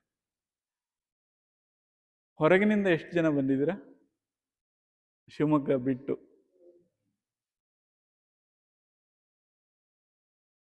ಹ್ಞೂ, 4 ಜನ ಇದ್ದೀರ. ಸರಿ. ತೀವ್ರವಾದಂಥ ಆಸಕ್ತಿ ಏನಾದರೂ ಇದ್ದರೆ ಉಪಹಾರದ ನಂತರ ಮೋಸ್ಟ್ಲಿ ಒಂದು 11ರಿಂದ 1 ಗಂಟೆ ಮಧ್ಯದಲ್ಲಿ ಇವತ್ತಿನ ವಿಷಯಗಳನ್ನ ಇನ್ನೊಂದು ಸತ್ಸಂಗ ರೂಪದಲ್ಲಿ ಮಾಡ್ಬೋದು. ಒಂದು ವೇಳೆ ಆಸಕ್ತರು ಏನಾದರೂ ಇದ್ದರೆ, ಭಾಳ ಜನ ಸೇರ್ತೀರಾ ಅಂದರೆ ಅಥವಾ ನಿಜವಾಗ್ಲೂ ಆಸಕ್ತಿ ಇದೆ ಅಂದರೆ ಆದಷ್ಟು ಸರಳವಾಗಿ ಪ್ರಸ್ತಾಪ ಮಾಡಿದ್ವಿ. ಇದರಲ್ಲಿ ಇನ್ನೂ ನಮ್ಮ ಗ್ರಹಣಕ್ಕೆ ಬಂದಿಲ್ಲ ಅನ್ನೋಂಥದ್ದು ಏನಾದರೂ ಇದ್ದರೆ ಒಂದು ಸೆಷನ್ ಆ ಸಮಯದಲ್ಲಿ ಇಟ್ಕೋಬೋದು. ಅವಕಾಶ ಇದ್ದರೆ 2-3 ದಿನಕ್ಕೆ ಒಂದ್ಸಲ ಆ ಥರ ಮಾಡ್ಕೊಳ್ಳೋಣ.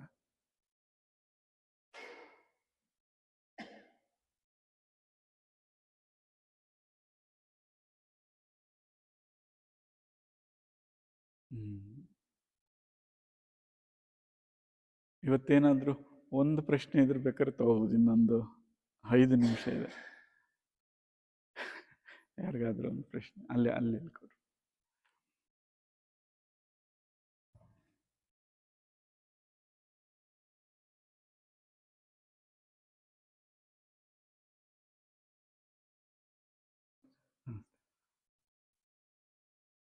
ದುಷ್ಕರ್ಮಗಳನ್ನ ಉಪೇಕ್ಷೆ ಮಾಡಬೇಕು, ತಿರಸ್ಕಾರ ಮಾಡಬೇಕು, ಉಪೇಕ್ಷೆ ಮಾಡಬೇಕು. ಭಯೋತ್ಪಾದಕನ ಹೆಂಗೆ ಉಪೇಕ್ಷೆ ಮಾಡಬೇಕು? ಮೆಲ್ಲಗೆ ಹೇಳ್ರಪ್ಪ. ಏನಾಯ್ತು? ಭಯೋತ್ಪಾದಕನ ಹೆಂಗೆ ಉಪೇಕ್ಷೆ ಮಾಡಬೇಕು?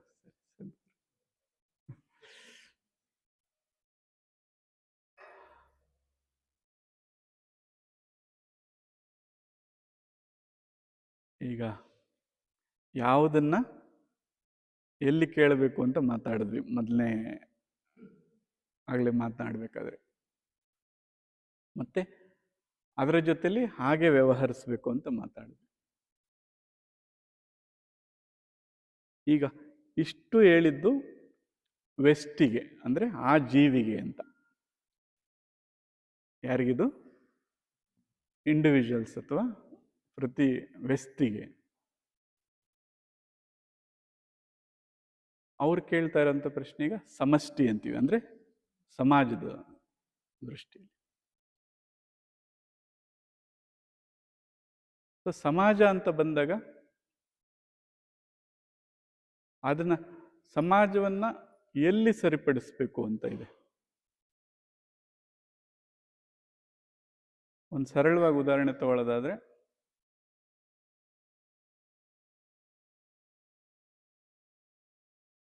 ಯಾರೋ ಒಬ್ಬ ಕೆಟ್ಟ ಪದ ಬಳಸಿದಾನೀಗ. ಕೆಟ್ಟ ಪದ ಬಳಸಿ ನಿಂದನೆ ಮಾಡಿದ್ರಿಂದ ನೀವೇನು ಮಾಡ್ತೀರ? ಈಗ ಅವನಿಗೆ ಈ ಥರ ಪದ ಬಳಸ್ತೀನೋ ಅಂತ ಒಂದು ಕಪ್ಪಾಳ ಕೊಡಿತೀರ ಅವನಿಗೆ.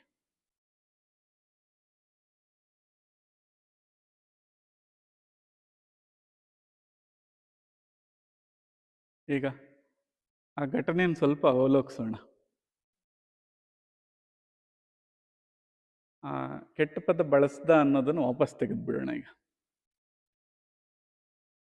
ಕೆಟ್ಟ ಪದ ಸುಮ್ಮನೆ ಬಳಸಿಲ್ಲ ಅಥವಾ ಅದನ್ನು ವಾಪಸ್ ತೆಗೆದ್ರೆ, ಈಗ ಹೆಚ್ಚಿನ ಅಪರಾಧ ಯಾರು ಮಾಡಿದ್ದು?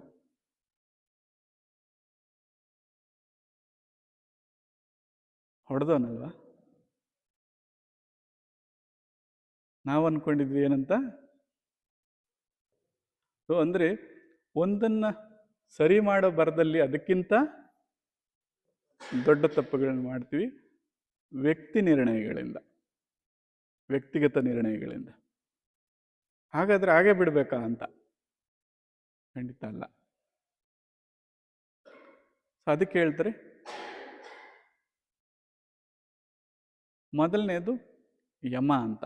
ಯಮ ಅಂದರೆ ವ್ಯಕ್ತಿಗೆ ಇರುವಂಥ ಶಿಸ್ತುಗಳು, ಈ ವ್ಯಕ್ತಿಗೆ. ಎರಡನೇದು ನಿಯಮ ಅಂತ, ಅಂದರೆ ಸಮಾಜಕ್ಕಿರುವಂಥ ಶಿಸ್ತುಗಳು. ಯಮ ಮತ್ತು ನಿಯಮಗಳನ್ನು ಬಿಗಿ ಮಾಡಿದ್ರೆ, ಶಿಸ್ತು ಮಾಡಿದ್ರೆ ಇವಕ್ಕೆ ಪರಿಹಾರ ಆಗುತ್ತೆ. ಈಗ ಸಮಾಜದ ಬಗ್ಗೆ ಮಾತನಾಡ್ತಾ ಇರುವಾಗ ಇದನ್ನು ಎಲ್ಲಿ ತಿದ್ದಬೇಕಾಗುತ್ತೆ? ನಿಯಮಗಳಲ್ಲಿ. ಈಗ ನಿಯಮಗಳನ್ನು ನಮಗೆ ಹಾಕಿಕೊಟ್ಟು ಅದನ್ನು ಪಾಲಿಸೋಂಗೆ ಮಾಡೋವಂಥದ್ದು ಯಾವುದು?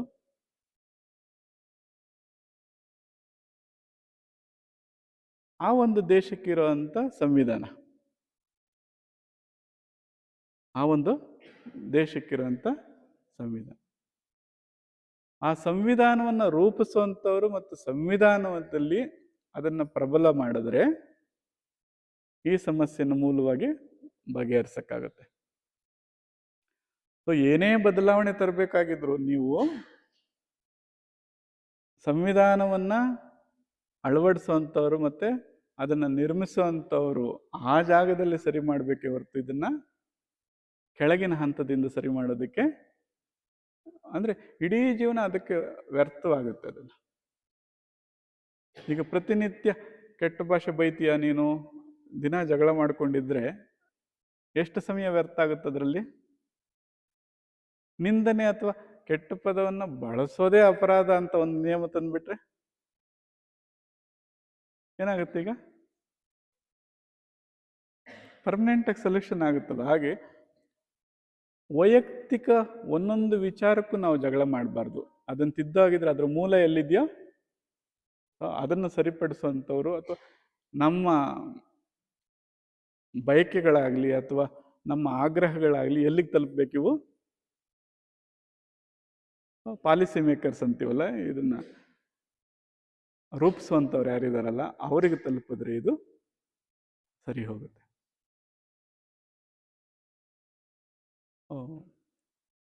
ಸಮಾಜದ ಪ್ರಶ್ನೆ ಅಂತ ಬಂದಾಗ ಹಾಗೆ ಅಲ್ಲಿಯ ಕಾನೂನು ಮತ್ತು ನಿಯಮಗಳನ್ನು ಬಿಗಿ ಮಾಡಿದ್ರೆ ಇದಕ್ಕೆ ಪರಿಹಾರ ಆಗುತ್ತೆ. ನಾವು ಕ್ಷಮಿಸ್ಬೇಕು. ಈಗ ಈ ಪ್ರಶ್ನೆಯನ್ನು ಯಾರ ಹತ್ರ ಕೇಳ್ತಾ ಇದ್ದೀರಾ? ತಪ್ಪಾದವ್ರ ಹತ್ರ ಕೇಳ್ತಾ ಇದ್ದೀರಾ? ಸೊ ಇಲ್ಲಿ ಇದು ಯಾವಾಗಲೂ ಸಹಜವಾಗಿ ಆಗುತ್ತೆ. ಇದು ಏನಂತಂದರೆ, ಈಗ ಯಾರೋ ಇಲ್ಲಿ ಒಬ್ರು ತಲೆ ಹೊಡ್ಕೊಂಡು ಬಂದ್ಬಿಡ್ತಾರೆ, ಪೆಟ್ಟಾಗಿರುತ್ತೆ. ಗುರುಗಳೇ ನನಗೆ ಬೇಗ ಸರ್ಜರಿ ಮಾಡಿ ಅಂತಾರೆ. ಏಯ್ ನಿನಗೆ ಅಷ್ಟು ತಿಳಿಯಲ್ವೇನೋ ಅಂತಂದ್ರೆ ಈಗ ಇಬ್ಬರು ಮೂರ್ಖರಾದರು. ಅವನು ತಿಳಿದಿದ್ದು ಕೇಳ್ತಾ ಇದ್ದಾನೆ, ತಿಳಿಯಲ್ವೇನೋ ಅಂತ ಕೇಳಿದ್ದಕ್ಕೆ ಅವರು ಒಬ್ರು. ಅದಕ್ಕೆ ಯಾವುದೇ ಪ್ರಶ್ನೆ ಬಂದಾಗ ಅಲ್ಲಿ ಪ್ರತಿಕ್ರಿಯೆ ಅಲ್ಲ ಬೇಕಾಗಿರೋದು, ಸ್ಪಂದನೆ. ಅಂದರೆ ಸಮಸ್ಯೆ ಇದೆ, ಅದು ಸಮಸ್ಯೆನ ನಾವೇ ಪರಿಹರಿಸ್ಬೇಕು ಅಂತ ಇಲ್ಲ. ಅವನ ತಪ್ಪು ತಿಳುವಳಿಕೆ, ಪಾಪ ಅವನ ತಪ್ಪು ತಿಳುವಳಿಕೆಯಿಂದ ನಮ್ಮ ಹತ್ರ ಬಂದಿರ್ತಾನೆ. ಈಗ ಸರಿಯಾದ ತಿಳುವಳಿಕೆ ಇದ್ರೆ ಏನ್ ಮಾಡ್ಬೇಕು? ನನಗಿನ್ನ ದೊಡ್ಡ ಡಾಕ್ಟರ್ ಇದಾರಪ್ಪ, ನೀನು ಅವ್ರ ಹತ್ರ ಹೋದ್ರೆ ಅವ್ರು ಸರಿಯಾಗಿ ನೋಡ್ಕೊಳ್ತಾರೆ ಅಂತ ಹೇಳಿ. ಯಾಕೆಂದ್ರೆ ಈಗ ಅವನು ಕೇಳೋ ಅವಸ್ಥೆಯಲ್ಲಿ ಇಲ್ಲ, ಆ ತಿಳುವಳಿಕೆ ಇಲ್ಲ.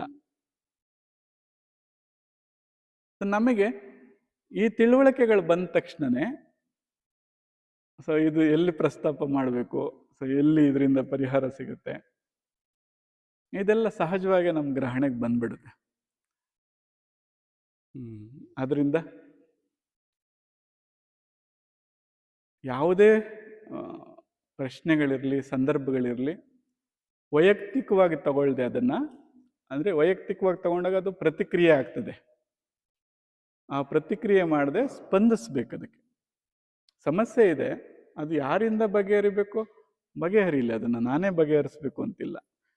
ಕನಿಷ್ಠ ನಾವು ಮಾಡಬೇಕಾಗಿದ್ದು, ನಮಗೆ ನಮ್ಮ ಕೈಯಲ್ಲಿ ಸಾಧ್ಯ ಇಲ್ಲ ಅಂತ ಗೊತ್ತಾದಾಗ, ಅಥವಾ ಅದರ ತಿಳುವಳಿಕೆ ಅವ್ರಿಗೆ ಗೊತ್ತಿಲ್ಲ ಅಂದಾಗ ಸೂಚಿಸ್ಬೇಕು, ಈ ಕಡೆ ಹೋದರೆ ಅದ್ರ ಪರಿಹಾರ ಸಿಗ್ತದೆ ನೋಡ್ರಪ್ಪ ಅಂತ. ಹಾಗಾಗಿ ಪ್ರಶ್ನೆಯನ್ನ ತಪ್ಪು ವ್ಯಕ್ತಿ ಕೇಳಿದಿರಾ,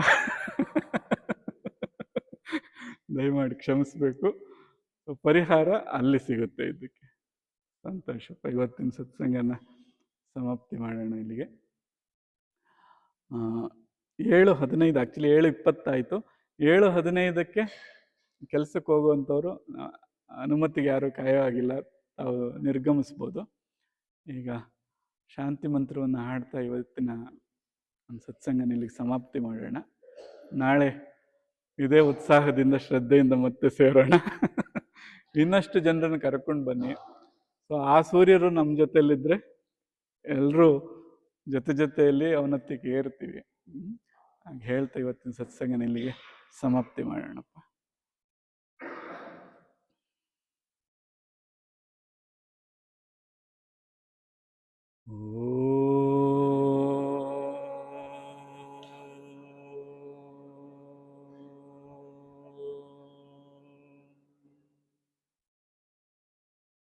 ಪೂರ್ಣಮದಃ ಪೂರ್ಣಮಿದಂ ಪೂರ್ಣಾತ್ ಪೂರ್ಣಂ ಉದಚ್ಯತೆ ಪೂರ್ಣಸ್ಯ ಪೂರ್ಣಂ ಆದಾಯ ಪೂರ್ಣಂ ಏವಾವಶಿಷ್ಯತೆ.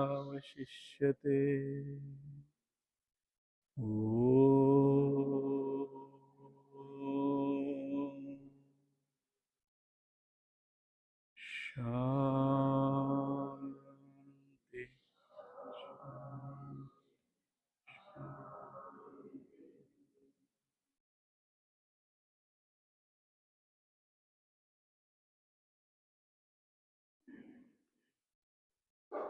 ಸದ್ಗುರು ಶುಭಂ ಭವತು.